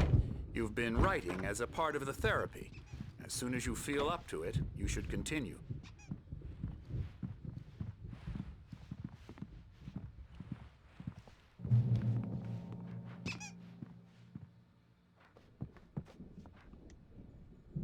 Welcome to Cauldron Lake Lodge. We're here to give you the specialized help you need. However, please observe the following. Please ask friends and family to schedule visits beforehand to ensure they don't interfere with your therapy and/or periods of creativity. Also, please respect your fellow patients' need for privacy and personal space, especially when they're engaged by their creative process. Be patient. Typically, our patients have long-term creative problems and they won't be solved overnight. Give yourself permission to take the time you need. Bear in mind that you're voluntarily receiving treatment that has been specifically tailored for you. Engagement therapy, trademark, and its sister, the flow, trademark, work best when you are actively engaged in shaping them. If you have any concerns, please don't hesitate to voice them. My rheumatism is killing me. There's a storm coming. Oh, what a storm. I hope it wipes this place off the face of the earth. And these two are the Anderson brothers, Odin and Tor. They had how should I put this? A heavy metal band in the 70s and 80s called Old Gods of Asgard. They even adopted new first names to complete the image of Viking gods. After the band broke up, they lived on a farm nearby. They are, well, in advanced stages of dementia. They're well cared for, TLC and all that. There's nothing more that can be done. I'm afraid that the rock and roll lifestyle has left its mark. Oh, that won't do. I'm so sorry to cut this short for now, Alan. The power has been acting up. I'd better go check on it. We'll continue this soon. Meanwhile, when you feel up to it, return to your room and try to write. It really is for the best. Don't you think? I'd like to bash his head in with a hammer. Oh, he'd love to fish out our secrets, but he has no clue. He's not crazy enough. Not crazy like us, Sonny. Yeah! Being crazy's a requirement, Sonny. Who else could understand the world when it's like this? It takes crazy to know crazy. That's the sanest thing I've heard in a while. Zane! You're all right, Tom. Hey, we like him, don't we, bro? He's got to go to the farm. The Anderson farm. Valhalla! We wrote it all down, lest we forget. A crash course. All you need to know to get your head right. You need to find the message. Here, Sonny, here's something for you. Gave me a rash, but I kept it safe from these bastards. Ew. Zane could feel the poems, taking form, shaping things. As he experimented, he imagined he could almost feel the power surging through the keys of the typewriter. It exhilarated him. But there was fear, too. If not for his young assistant Emil, he would have given it up. But Emil convinced him otherwise. He too had a way with words.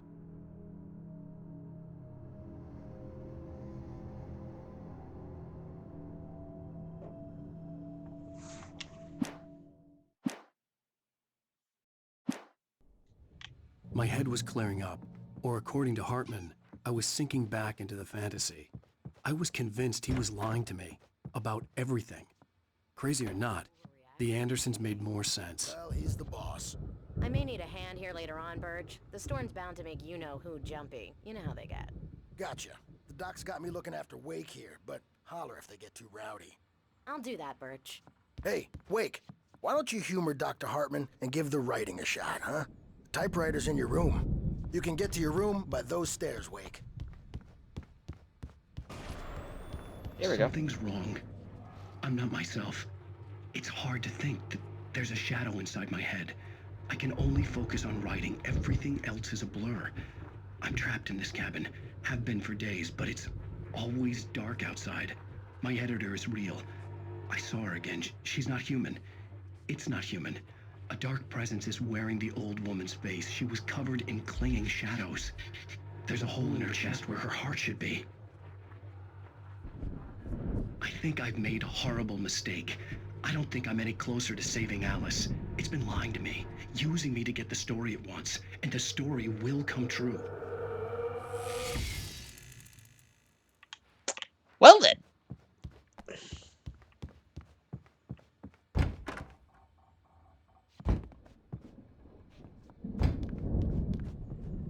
Oh, Death Rally.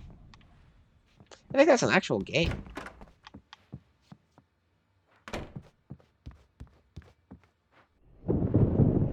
The white glare of the blank page in front of me hurt my eyes. My hands began to shake uncontrollably. Everybody, calm down. Put that down. Bert, I need help. Hey, Wake, you stay here. I'm gonna go see what's up. You just keep doing what you're doing. Be cool, okay?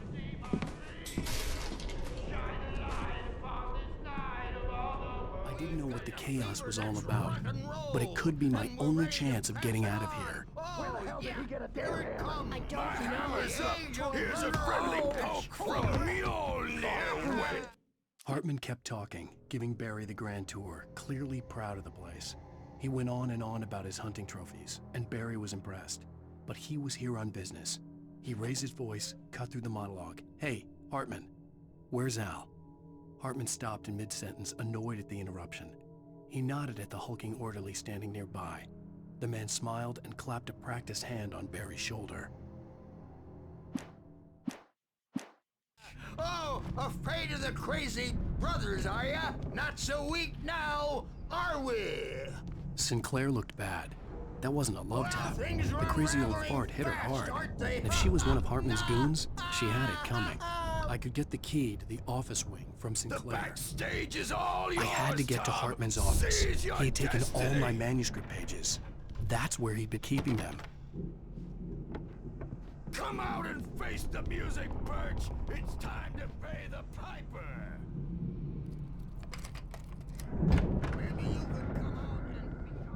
The markings on the tape said they were recordings Hartman had made at the sessions with his patients.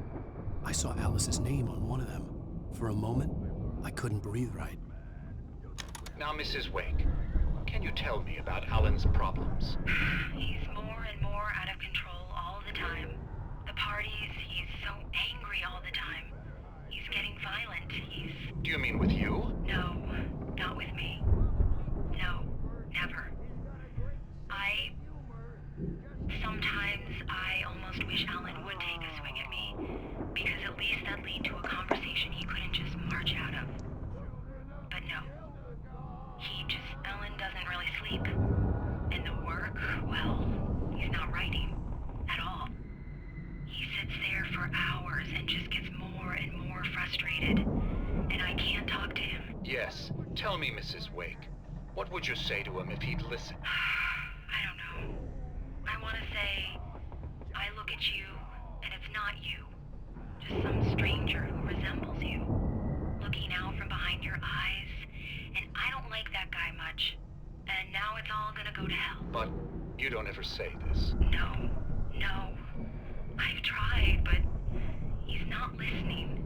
He's too deep in his own problems. Always going on about something else. I'm so afraid I'm gonna lose him. And we're not even talking anymore. He doesn't let me in anymore. He just keeps me in the dark. I'm so alone here, even when he's home. Please help me, Doctor, because I'm at my wit's end. Well, if you can just get him here, I'll absolutely do my very best. Yeah, but Doctor, you need to be careful with him. He's not just going to listen to you and cooperate. He's the most stubborn man I've ever met. Well, I'll be sure to bear that in mind. Hearing her voice, what she was saying made me happy and sick and guilty all at once. Worst of all, I recognized the words. The phone call from her. It had been a cut-up of this. Just a recording.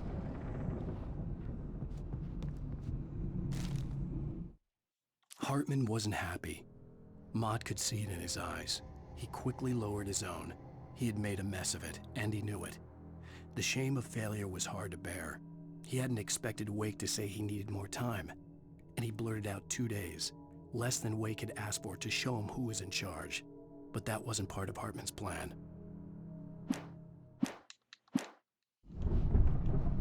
And look at that! We are officially... Hartman, do you hear me? I'm gonna sue your crazy quack ass to shreds!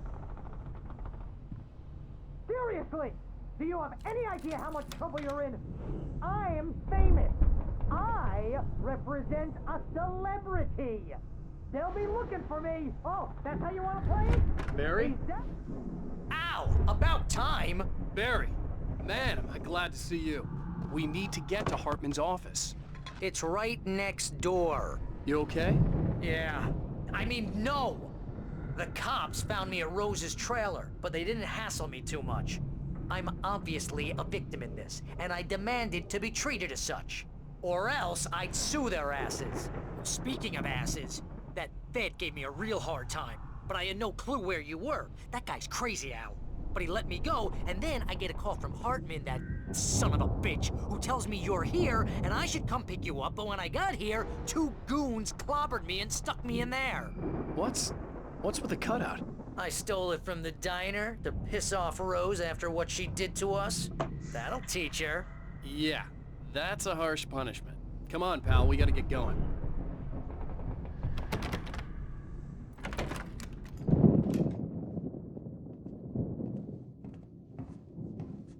These were all the pages I had on me. And more.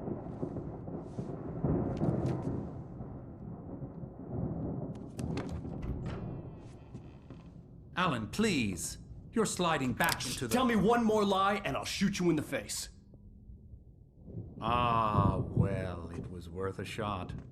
Really, Wake, come on. Let's work together on this. You have no idea. Hartman, shut up! Barry, get out of here. I'll catch up with you. Get a car. Oh, Al, let's just... Go! Wake, listen to me. This is a mistake. Don't you see? Together we can create something absolutely wonderful. With your ability and mine.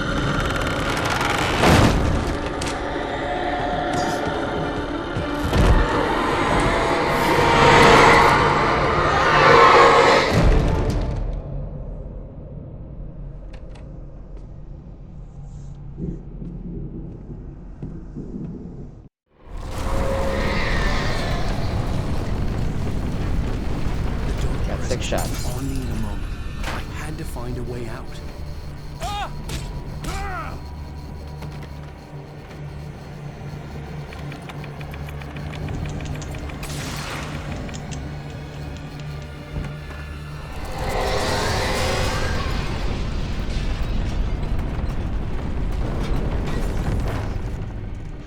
I needed light to get the possessed bookshelves out of my way.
Hartman knew he was no creator.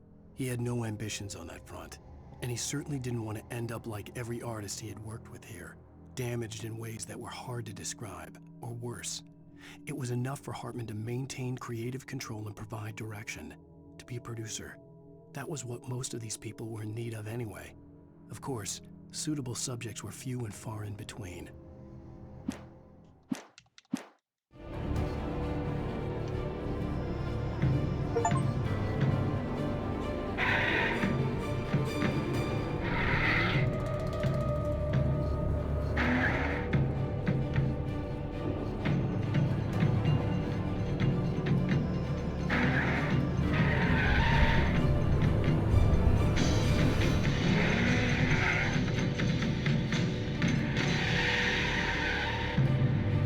Mustang Drift.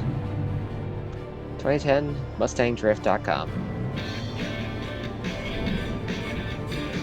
Okay, that's enough TV.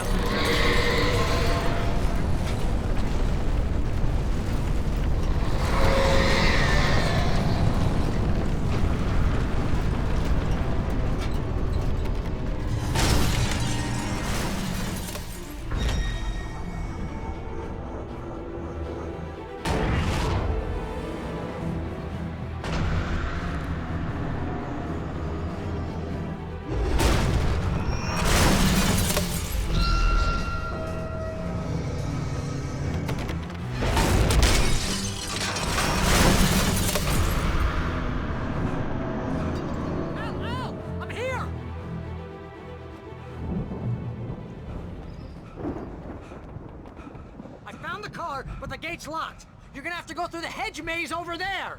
Barry, I don't have a light. Take this, Al. Oh, God! Look at the house, Al!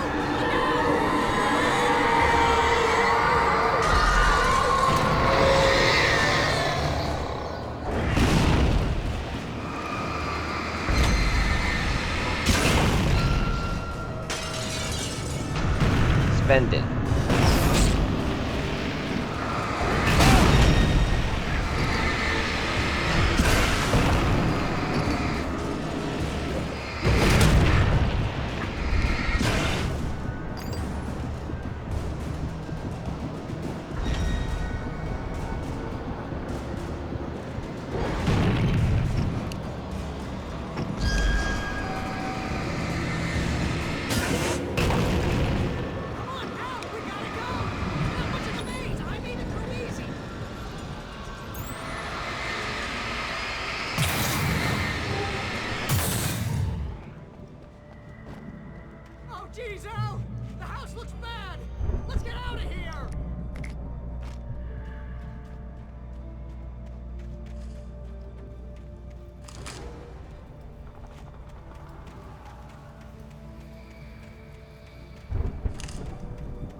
trust me.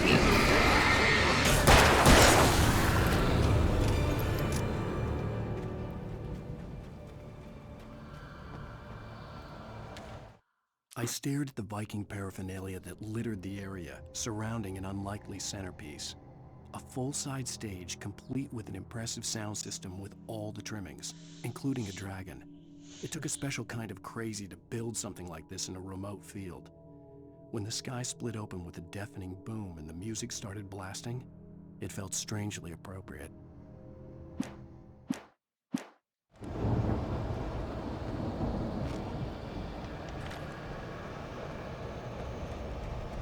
Be careful! I can see them moving around! They're coming for you!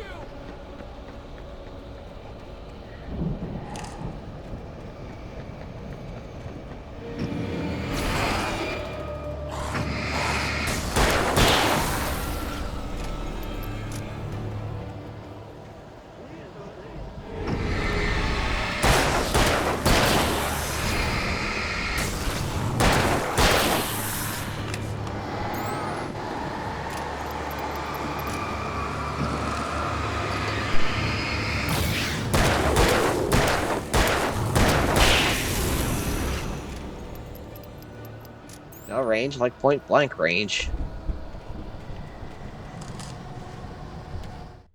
Hartman hurried down the corridor. He had disliked leaving Wake when he was surely at his most susceptible to therapy. But this was not an ordinary storm. Wake had been writing, and he had woken something up in the depths of the lake. Now, it was coming for him. Hartman had naturally prepared for a situation like this. The idiot brothers would keep Wake distracted while Hartman double-checked everything, just to be sure.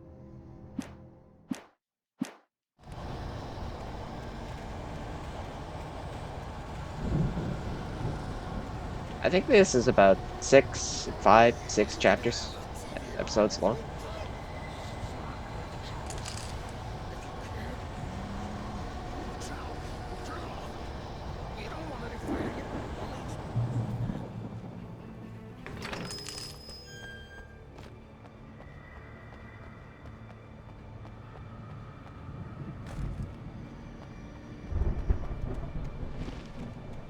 You get 2 pills in the morning, and then you'll be nice and calm all day long.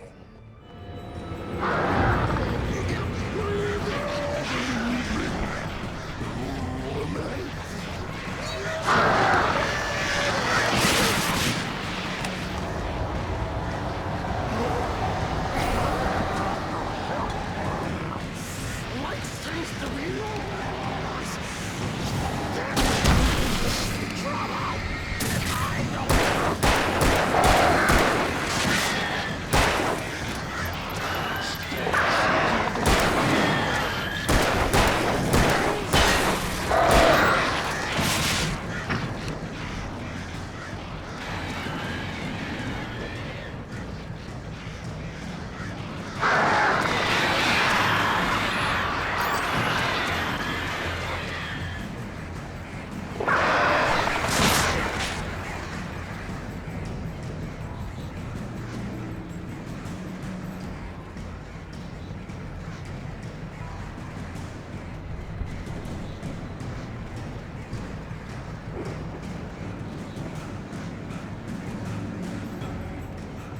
Let's see. Perfect. Mott knew that Wake was smarter than him. Wake had more money, a beautiful wife, everything. And Hartman said Wake was important. That made him better than Mott. But Mott was calling the shots now. He'd expected Wake to whimper and grovel, but instead, he seemed willing to fight. Mott knew he'd gotten under Wake's skin. If only Mott actually had his wife. The thought made him shiver.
moment, Barry was just glad he had survived the fall.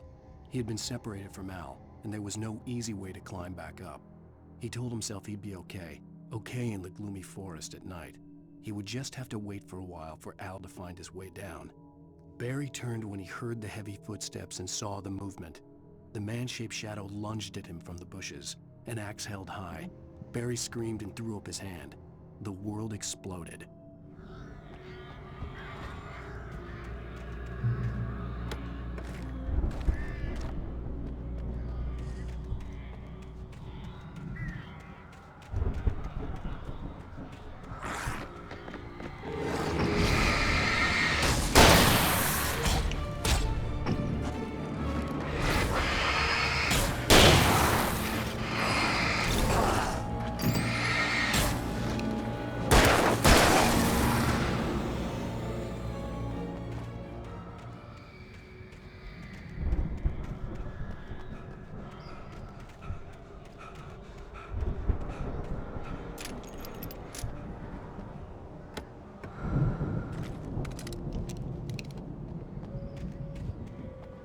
Good God, my BFG ammo.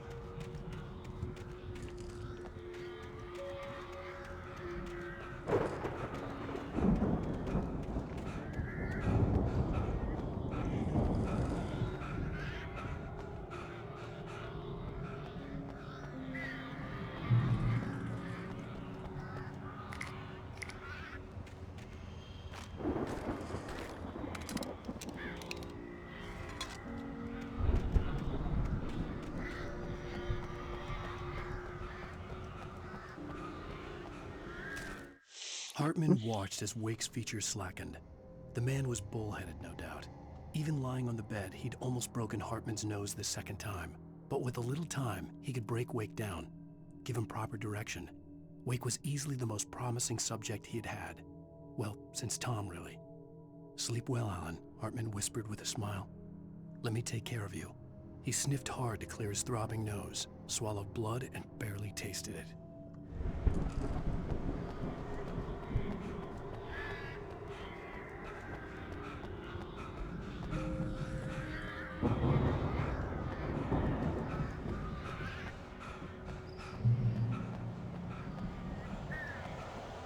Al!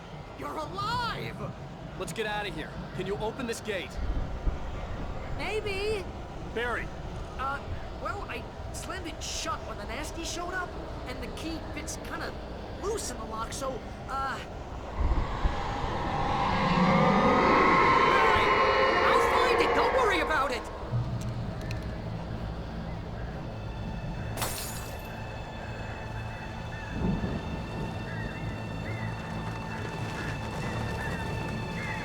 Hurry up, Barry! I'm on it! I'm on it!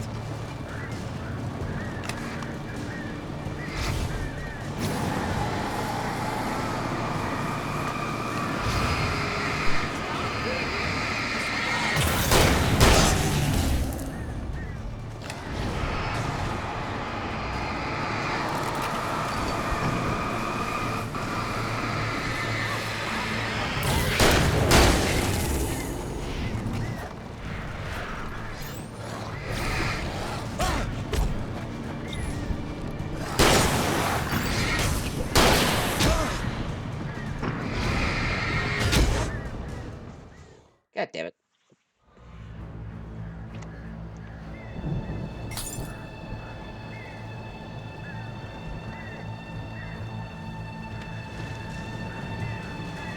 Hurry up, Barry! I'm on it! I'm on it!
Damn it, this is on normal difficulty.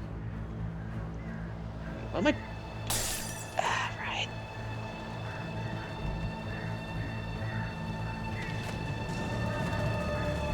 Hurry up, Barry! I'm on it! I'm on it!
For the nearest, "You're now leaving Bright Falls. Come back soon" sign.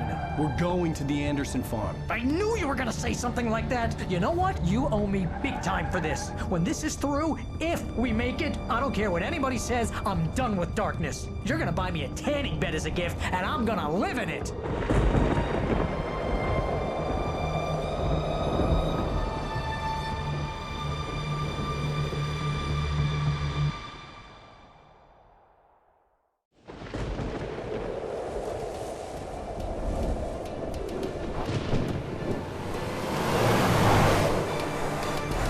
Crazy, but that's fine, Barry.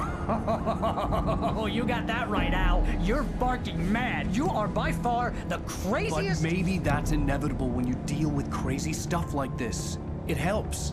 This is happening, Barry. Alice, they never had Alice. She's trapped in the darkness at the bottom of the lake, but she's not dead. Al, how can you know that? I know, Barry. I can... Al, No, listen. I can bring her back. I can find her. There's something special about this place. The lake, it does something to the works of art created here. It makes them come true. But there's a catch. The dark presence, whatever that thing is, twists it to its own ends. That's why all of this is happening. It's using my manuscript to take over everything. Al, I believe you. It happened to Thomas Zane before, it happened to the Andersons. I believe you. Crazy or not, you're not delusional. Weird shit's going down. That's a fact. I'm on board, man. I'm with you. The Andersons knew about it, but they were too far gone to tell me with all the drugs they were on. But they wrote it down. There's a message somewhere at their farm, Barry. We just need to find it. Look out!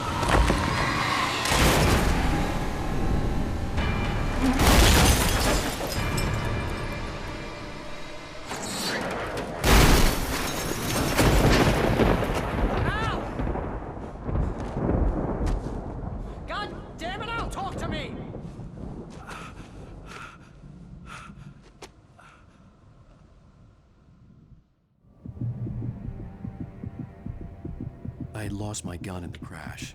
Barry was nowhere to be seen. Barry! Barry! Oh, man, you're okay! Jeez, it's good to hear your voice! I was trying to get out of the car, but the ground gave way! Man, what a drop! Don't worry, your cutout is fine. Forget that! Are you okay? I hit some bushes, didn't get a scratch. There's no way you can climb down, though. It's like a sheer wall. Al, there's something moving down here! Barry, it's a taken! Use a flare, Barry! Yeah! Barry, are you all right? I'm good, Al. I'm great. Guess you never messed with anyone from New York City before, huh? You'll have to find your way around to the farm, Al. I'll be waiting. Oh, Barry. Barry, just wait for me, okay? Al, I'm not staying here. It's suicide. I'm going to the farm. I'm gonna go ahead and secure the area. You can catch up. Don't worry about it. I'm on the case. Now he's Rambo. This would turn into a disaster if I didn't catch up with Barry.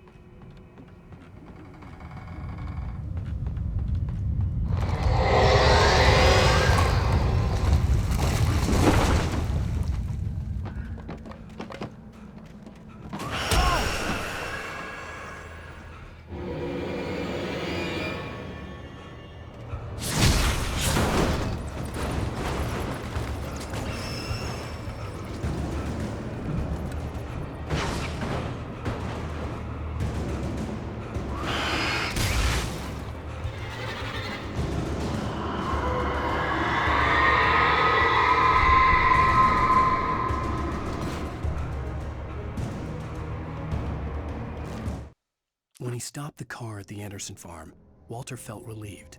Oblivion was close at hand. The brothers wouldn't miss a jar of moonshine or two in the booby hatch. But then he saw the man on the porch, and he knew who it was. Driving for his life and knowing it was useless, he didn't realize he was crying until he couldn't see the road for the tears.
Shadows crawled over the gate. I needed a light to destroy them to get through.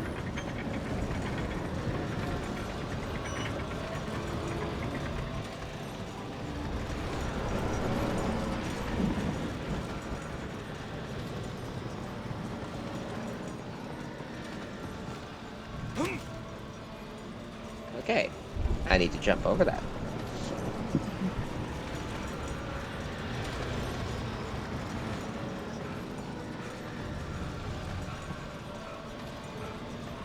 I hoped there'd still be a working generator somewhere around here to power up the old lights by the gate.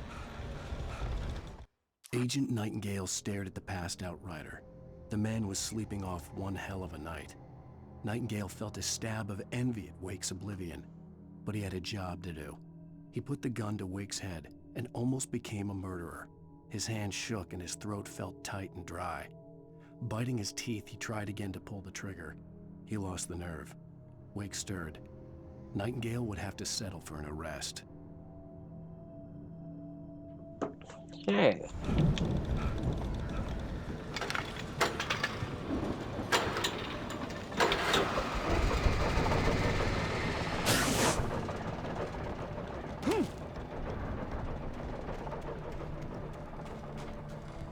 Well, there goes any... I could sense the movement in the woods ahead. Facing the enemy without a weapon was dangerous, but I had no choice. Trust no one in the dark. I don't even have batteries.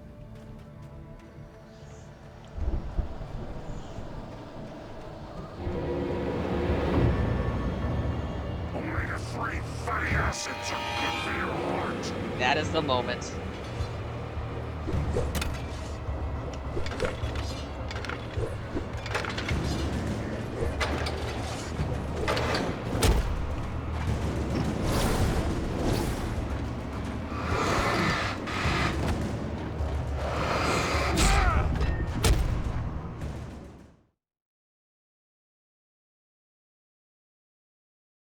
I could sense the movement in the woods ahead.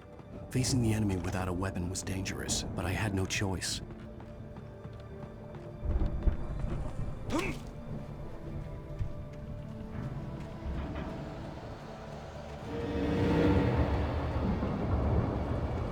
Omega-3 fatty acids are good for your heart.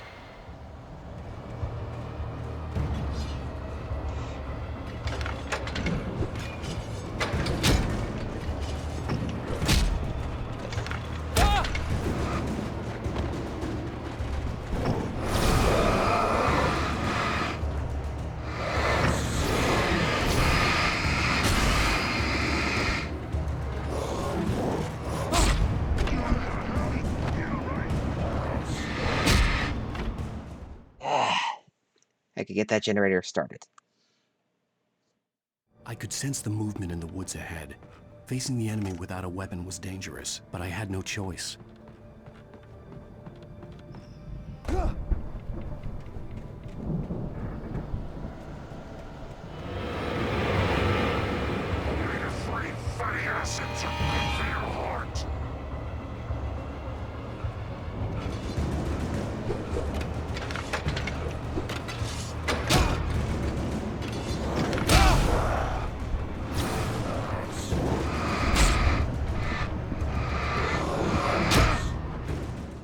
God damn it. I could sense the movement in the woods ahead. Facing the enemy without a weapon was dangerous, but I had no choice. I wouldn't give for it. Oh, wait.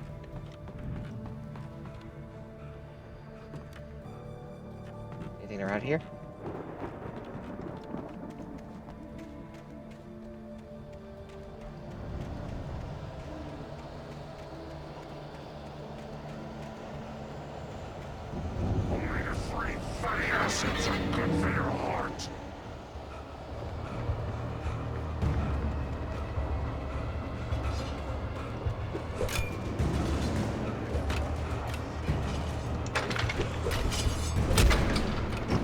Ah!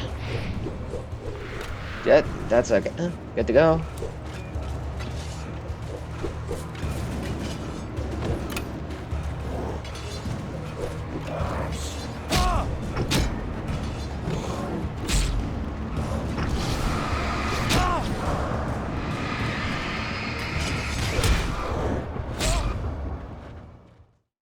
I'm on normal difficulty. I could sense the movement in the woods ahead. Facing the enemy without a weapon was dangerous, but I had no choice.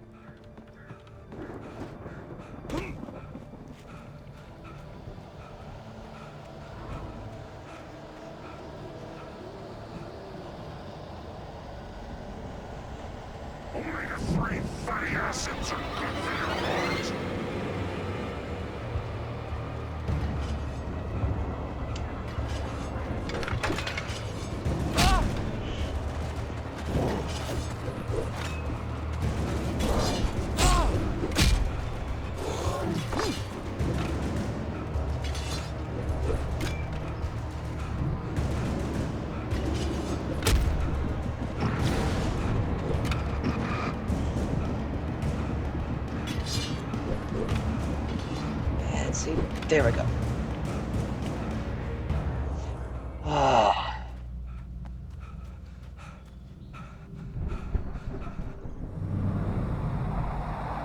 A car was driving away from the farm, headed in the same general direction as I was.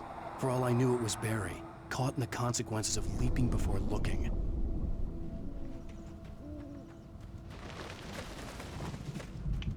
It took way too many tries to.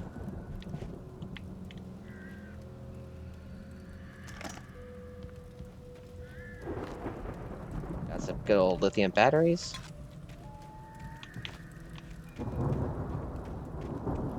Well, at least I know where those guys came from. The car was heading for the cabin up ahead. It wasn't far. If it was Barry, I would see the damage soon.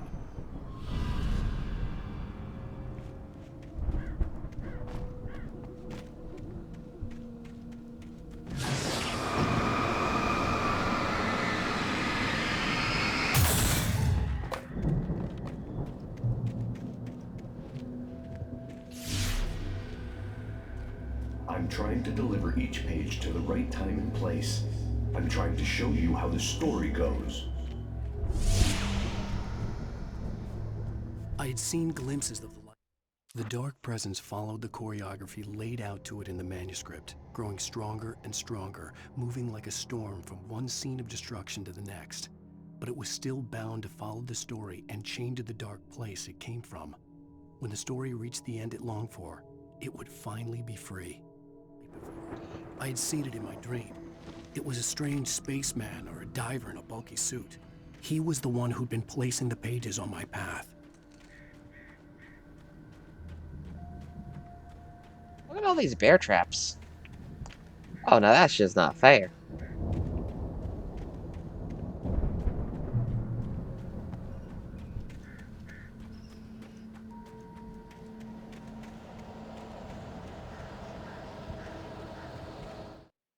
The dark presence followed the choreography.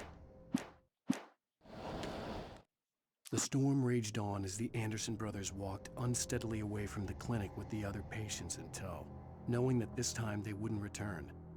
The darkness around them seethed with horrors, but Tor and Odin were unafraid. Their eyes glinted with guile. They knew every secret path, and there was blood on their hands. They had fought these shades before.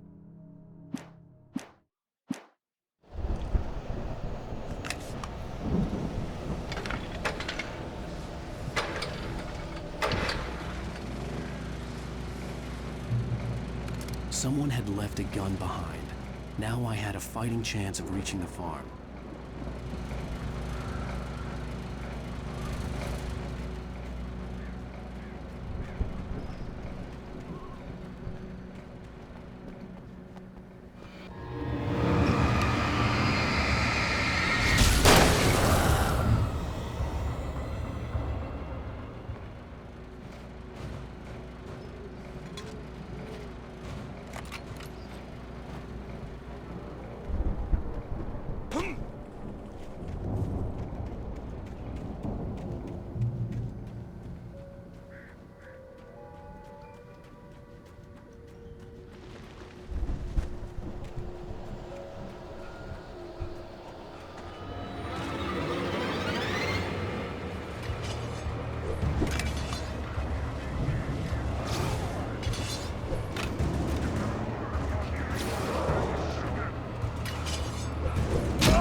Oh boy, that was close.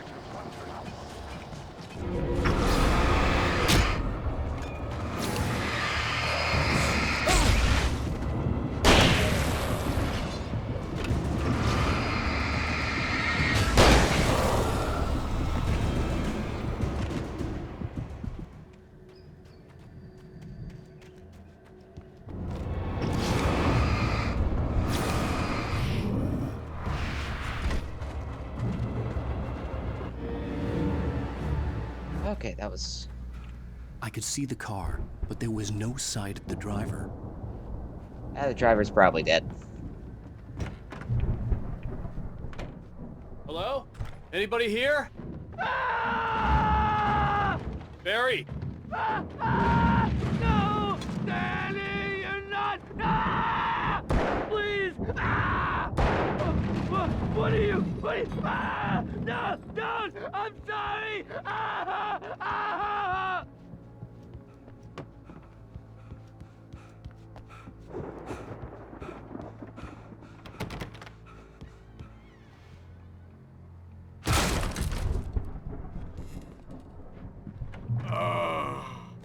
I know you. You were in jail the other day. I went to the farm again for the moonshine, you know? It makes you see. They're not gonna miss it. They're in the loony bin. But my buddy, Danny, I lost him. Something's gone wrong with him. It's not him. Like a real bad follow-up to a real good movie. The best friend's suddenly the bad guy. Who wrote this crap anyway?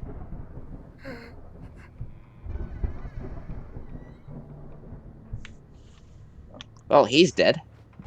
And yet, Alan feels nothing. I've run through every possible course in my head. If I continue like the Dark Presence wants me to, the story I'm writing won't save Alice. It's a horror story, and it's going to kill her, and me, and everybody in this town. No one will survive. Darkness will consume everything. This is what it's wanted all along. It will be free, unstoppable. It used Alice to get to me, dangled her in front of me to keep me going.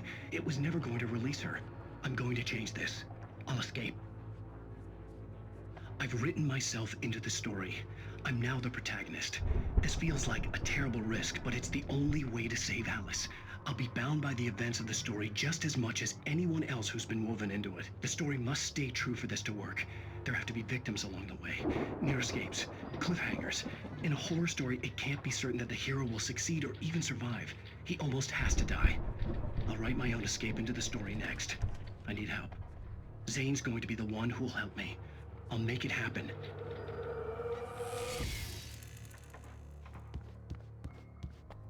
Crazy Alan stuck in the bottom of a lake.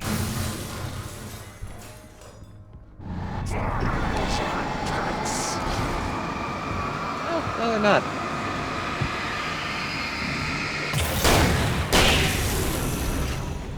Let me guess.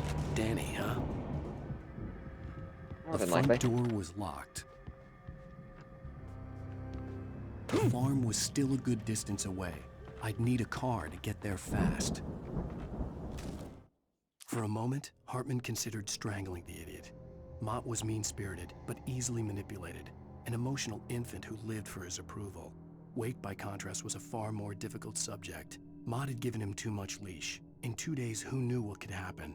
Hartman would have to find a way to rein him in, and quickly.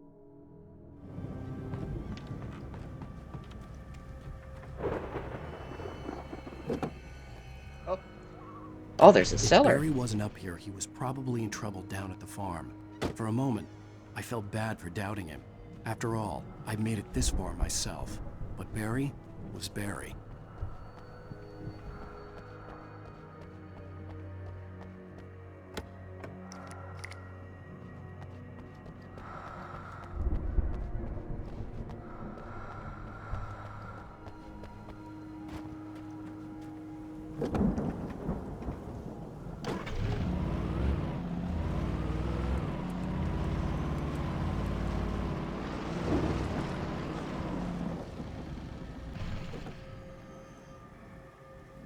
Coffee.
Hey then.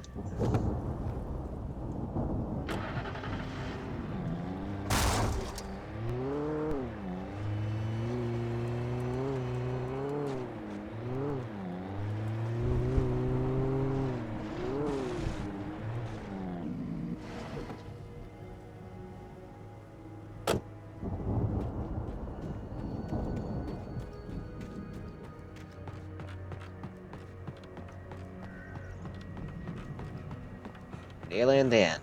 Just one more awesome sequence to get through.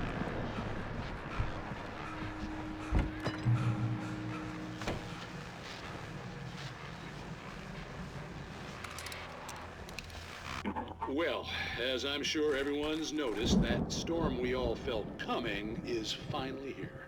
The boys at the Weather Service reckon it'll last until morning at the very least.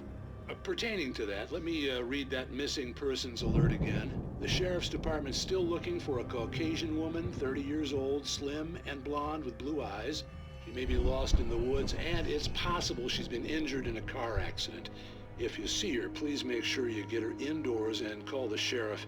It's bad weather to be caught out in, so if you see someone in the area who maybe looks a little confused, give him a hand, all right? This is Pat Maine on KBF FM, hoping you're all safe and warm tonight.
Looks like I had to go the rest of the way on foot.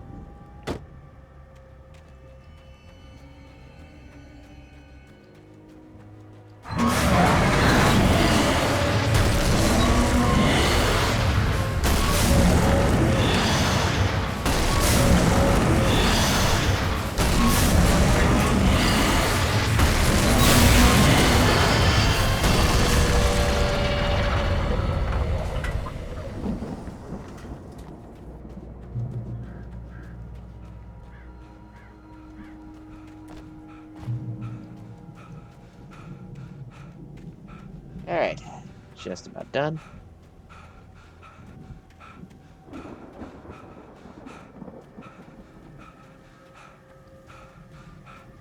I'd known the brothers used to be some kind of rock stars, but it hadn't really sunk in until I saw the stage. And here we go. One of the best moments in the game. Incoming! There's too many of them!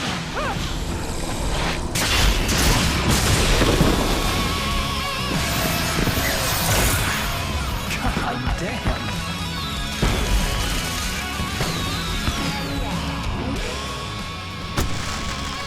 I'm so glad you decided to go it alone, Mr. Johnson. Shut up and shoot! Ow! We have to fight them off! I can set off more of the fireworks from here and help you out! Hey, Al! Did you notice there's a lot of ammo and stuff around? This place is stocked!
God damn it.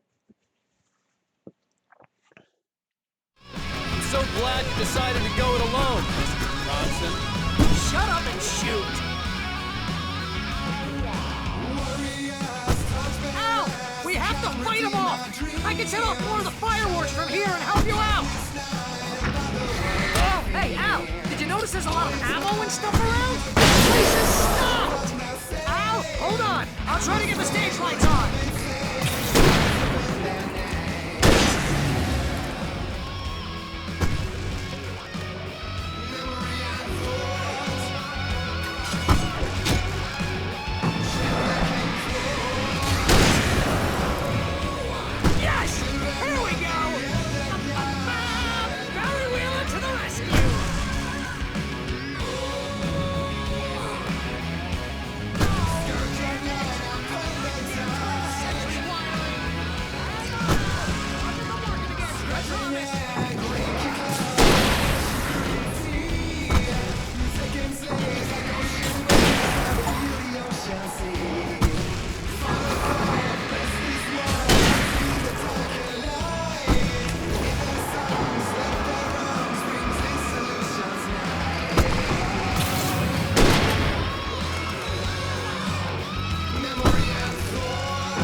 Oh no! Why do you keep doing this to me? Do it for Barry, please, please, please!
That was awesome!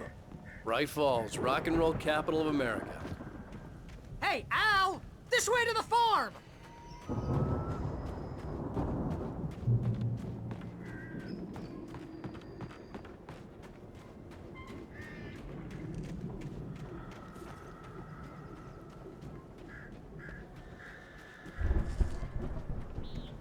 See, bestseller? No reason to worry. Your cutout's good as new, right where I left it. I'll come back for it once we have the place secured. Yeah, that's been my biggest worry all this time. This manuscript page back there. Yeah, this game introduced me to Poets of the Falls and also helped to introduce the Remedy staple at this point of Poets of the Falls music set to a really awesome sequence. Deputy Mulligan tuned Thornton's chatter out. He didn't think writers were particularly useful people, and a huge manhunt for one stuck him as idiotic. Certainly not worth the missed opportunity for coffee and pie. It wasn't even clear what the man had done, except run from them at the trailer park. Mulligan knew he wasn't alone. The sheriff's patience with the Fed was running out. Not where I am.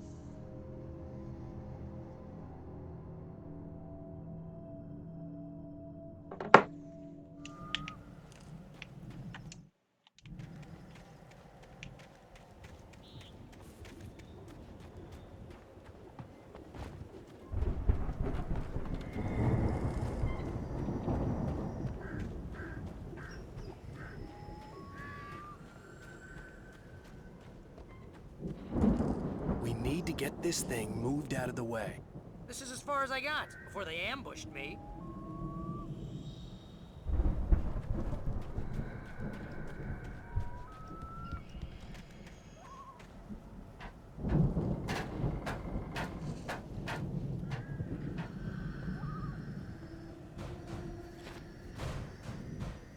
Hey, I think Alan Wake here has something to say. What's that, Al? Oh, I'm Alan Wake. I'm always right about everything. And if I don't get my way, I'll sulk all day long. I'm always intense and moody. It makes me very attractive and mysterious. Right now, I'm just standing here because I need my best friend Barry to carry me. But that's okay. I can just take him for granted. I think I see what you did there. Yeah, it was pretty good. You want me to do my imitation of Barry Wheeler? No? Thought so.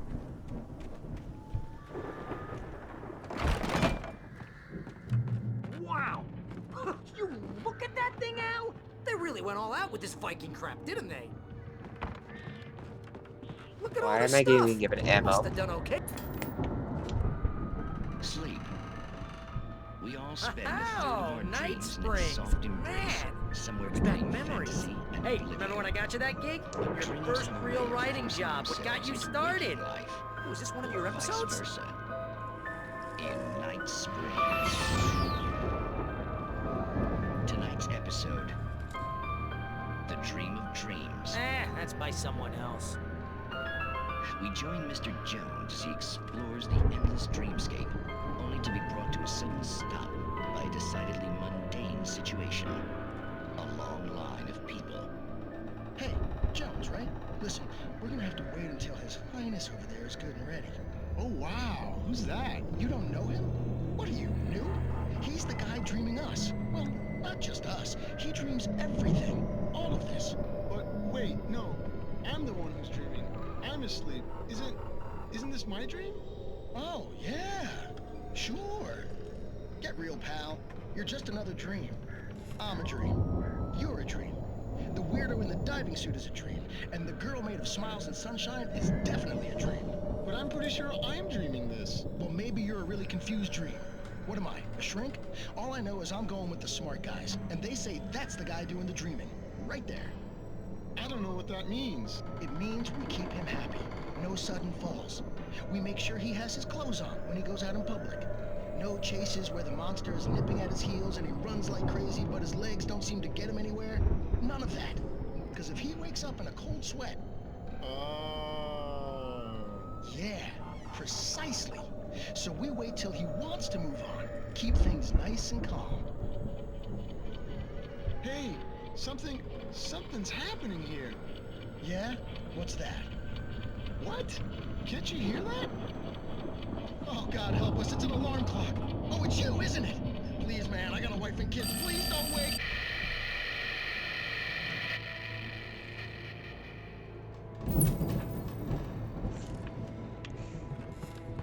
Oh boy.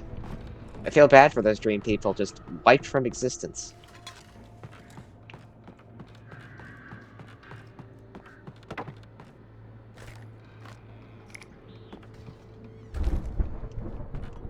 I just went through a giant sequence and yet I'm being given more ammunition.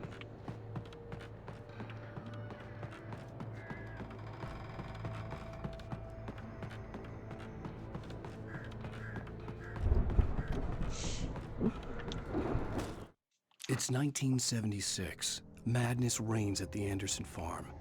Contrary to all logic, the headiest ingredient of their moonshine is unfiltered water from Cauldron Lake. The Andersons feel like gods. Odin can't stop laughing. He contemplates cutting his eye out. Tor runs across the field, naked, shrieking, hammer in his hand, trying to catch lightning. Their songs have power. Something ancient is stirring in the depths, coming back.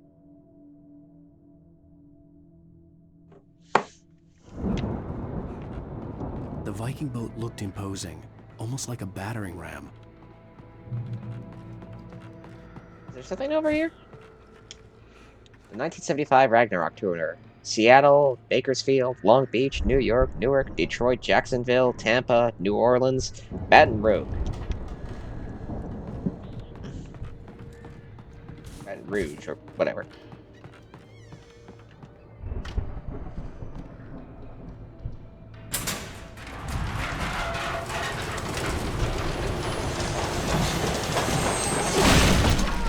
Good going, Al!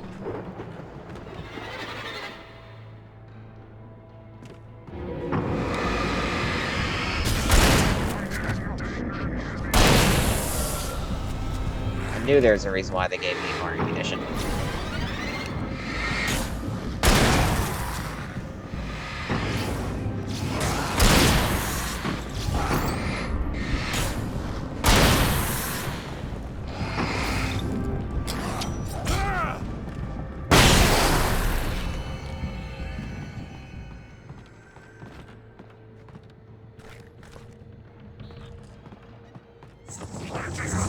Is hard work. I think we can make it through here, Al! You think, Barry? Oh, hey, chicken coop.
Those geezers had quite a production going on.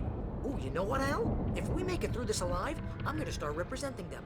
Yep, sell this stuff online, maybe get a reality show going, release a new single.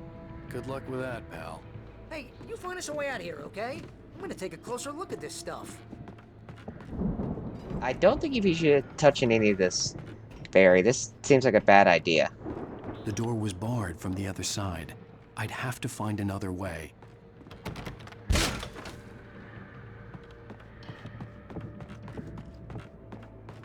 I get the feeling touching ancient moonshine shit is just asking for trouble.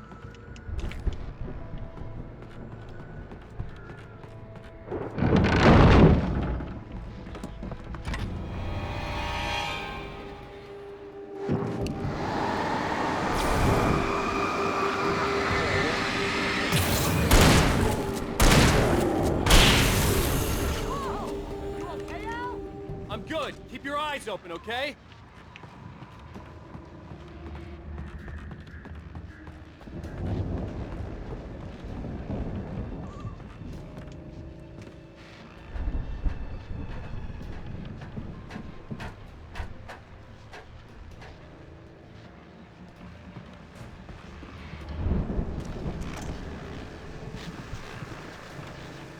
As you regular listeners know, I tend to work through the night, but I'm not the only one. Deputies Mulligan and Thornton are taking a couple of moments off their busy schedule to join me here in the studio. Boys, how busy are you now? Deerfest is almost here, isn't it? I bet that keeps you in business. Pretty busy, yeah.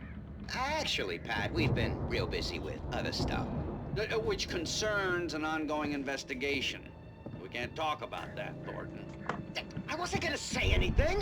Just saying we got, other irons to fry. And how would you compare your workload to last year's?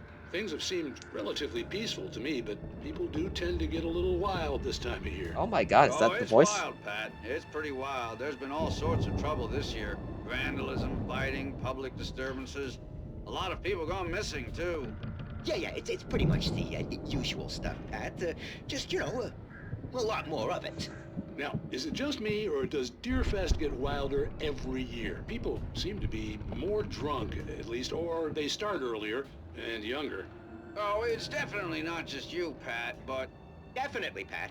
Hey, I'm talking here, Thornton. Oh, shoot, I lost my train of thought. Not just me.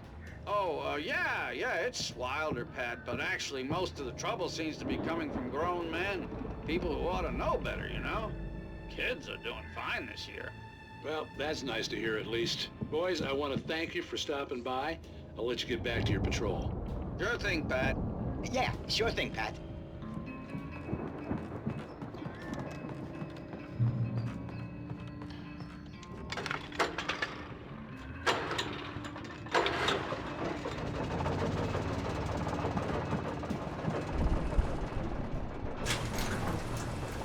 I could see the building that had to be the Andersons' home on the other side of the field.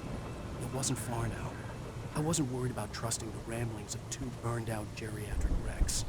They had the goods.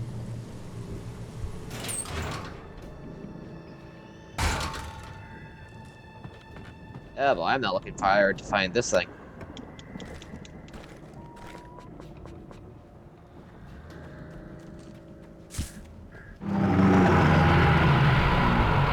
You've got to be kidding me.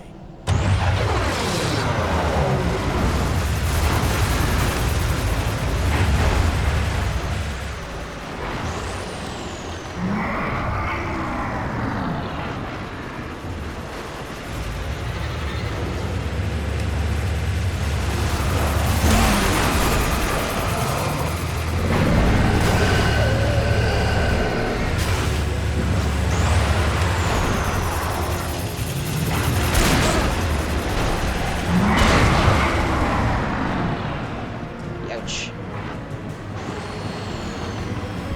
That's just what happens when you fight a combine harvester.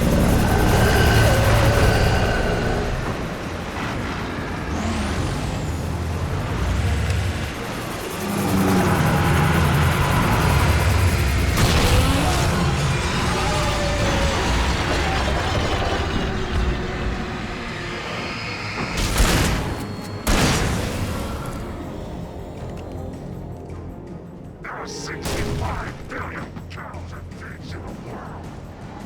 Interesting factoids from the Taken. You learn something new every time.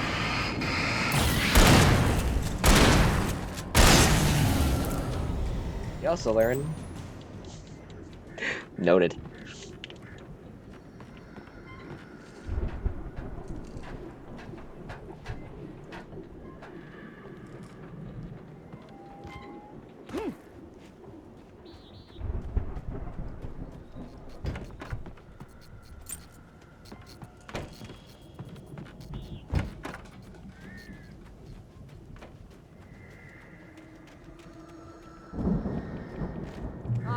Al? Is that you out there, buddy? Yeah, it's me. Hey, let's go, man.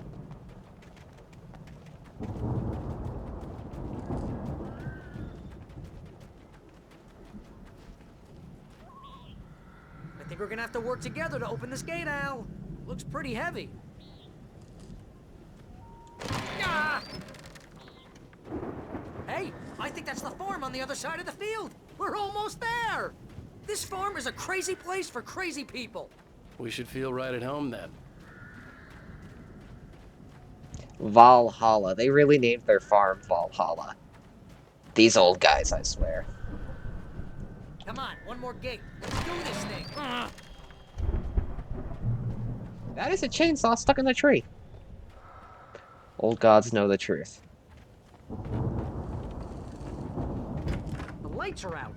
I guess we better check the fuse box.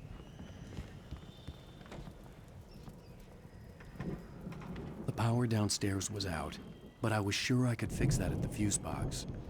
Where is the fuse box? I played this game a lot, but it's been a long-ass time since I've properly played it. Oh, coffee thermos.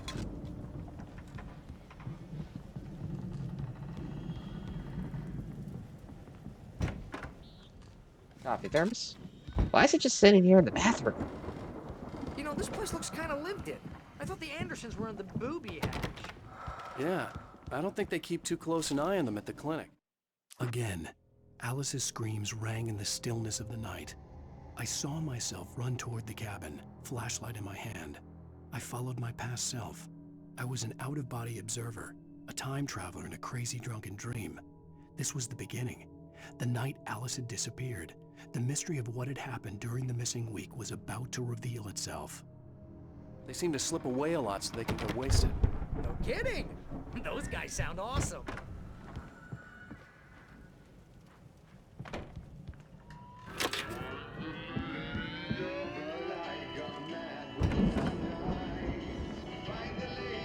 Can you hear that, Al?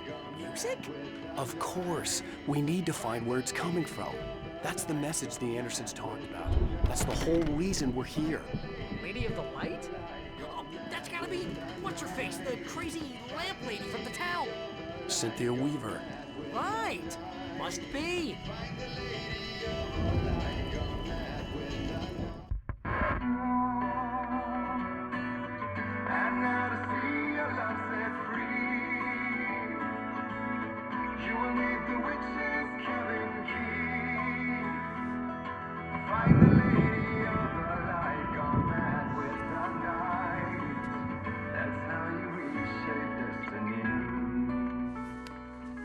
Okay. We need to find Cynthia Weaver. We'll stay here for the night and head back to town as soon as it gets light.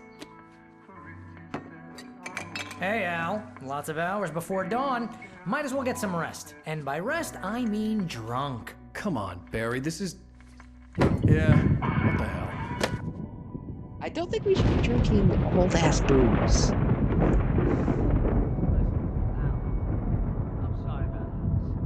Seriously, because I know we don't get along, but we're gonna find her, right? And even though you're a crazy bastard, I'm gonna stick by you, no matter what, ever, Al. Sure, like a brother. I'm a writer, goddammit. Correct. If I just wanted to, I could write 10 books a year. And they'd be the best books that year. No, you couldn't. That's right, I couldn't. But I could, because I'm a writer. What? What do they put in this stuff? feel like my brain is coming out of my nose. I'm gonna get the recipe off those coots and be a booze millionaire. I just miss her, Barry. I just want her here with me. I know, Al. I know. It's gonna be okay. We're gonna make it okay.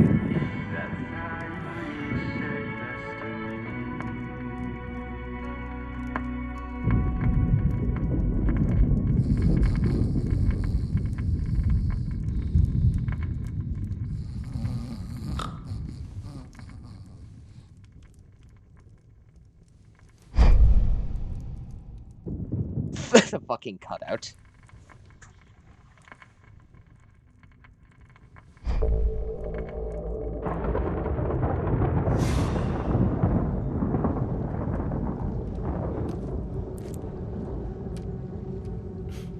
Damn it.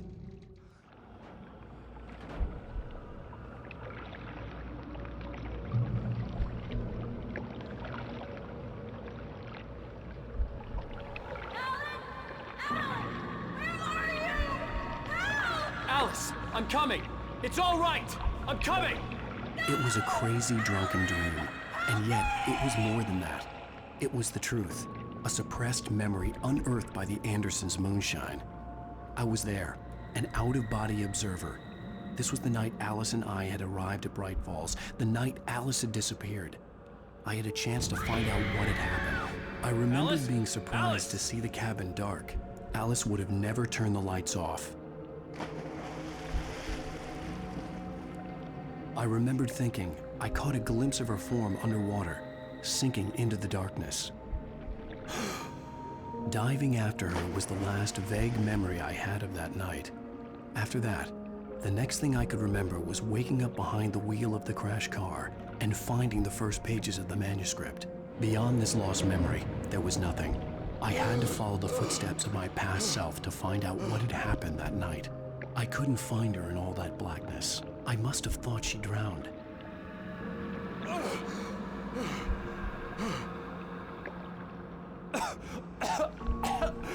Alice! Jagger had Alice, and so she had me.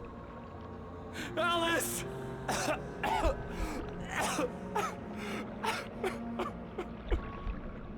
I'd been easy prey. Look at the cabin. Is there someone in the window? Alice? Maybe she didn't drown after all. Maybe she's inside. Alice! Yes.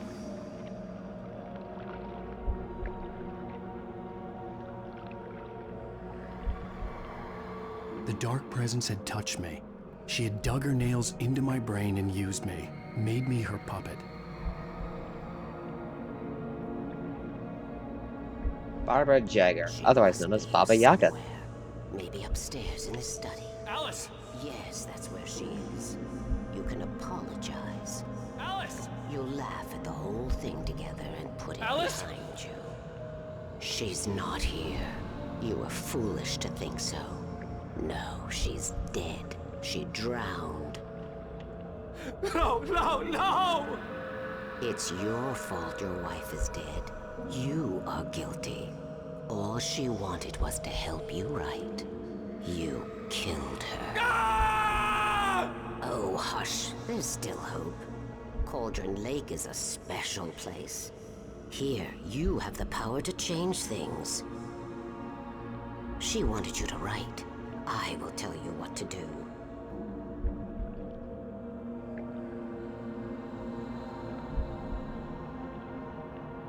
You can write her back. The story will come true, and all will be well again. She had Alice, and the manuscript was the ransom for her.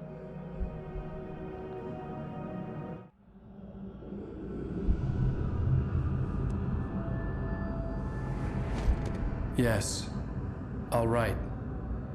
I'll fix it. I'll bring her back.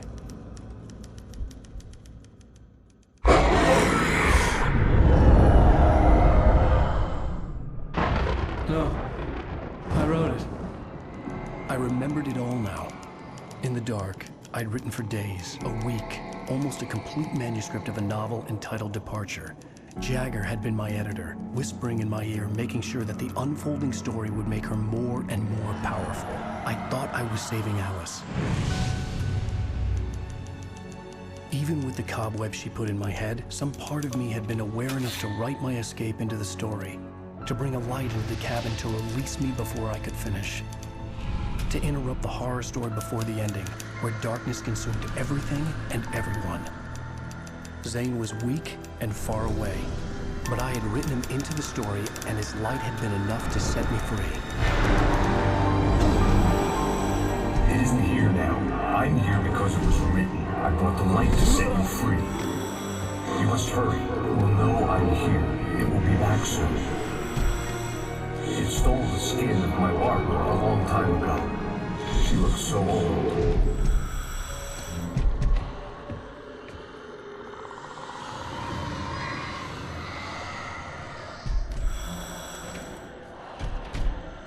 I had woken up, confused and groggy, my mind consumed by darkness and fear. All I could do was to escape.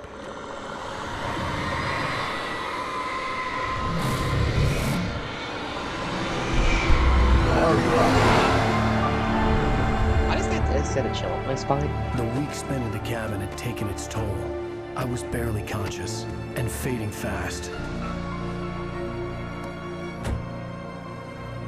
It had to have cost Zane terribly, thrown him even deeper into whatever dark place he now haunted.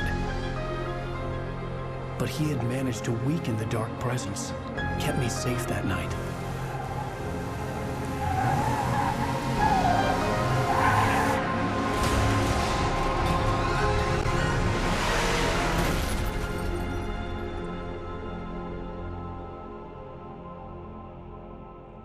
I wrote it. It's my fault. That's right, James Joyce. It's your fault, and you're gonna pay for it.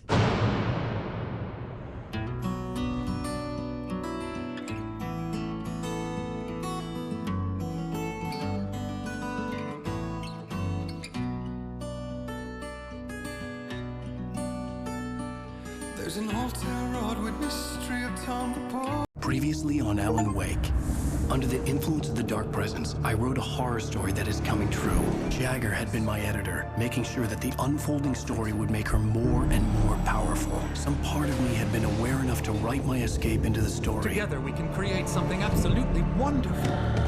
The lake, it does something to the works of art created here. It makes them come true. My mom gave me this old light switch. The clicker. Alice is being kept in a dark prison. I need to find Cynthia Weaver to fix this. It's your fault, and you're gonna pay for it.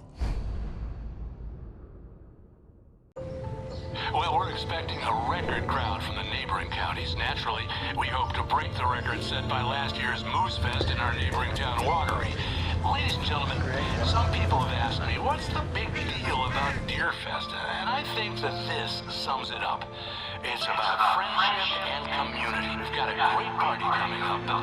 Let's try to hold it in until tomorrow and get through the night in one piece, all right?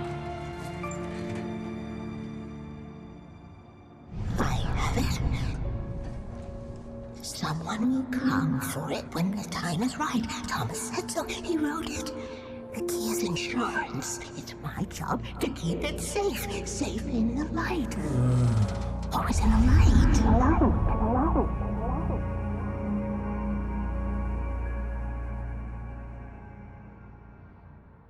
All the manuscript pages were gone. The FBI agent had taken them. I think my tongue just took a crap in my mouth. Ugh. Oh, wait, we're in jail? And I'm going to say, that's going to have to be where we cut it for the day. We'll continue next week on my more usual schedule, but we've got one major episode left, and then we got the DLC episodes afterwards. So it's been a lot of fun. Thank you, everybody who came by and watched. And I'll see you all next week. Bye-bye.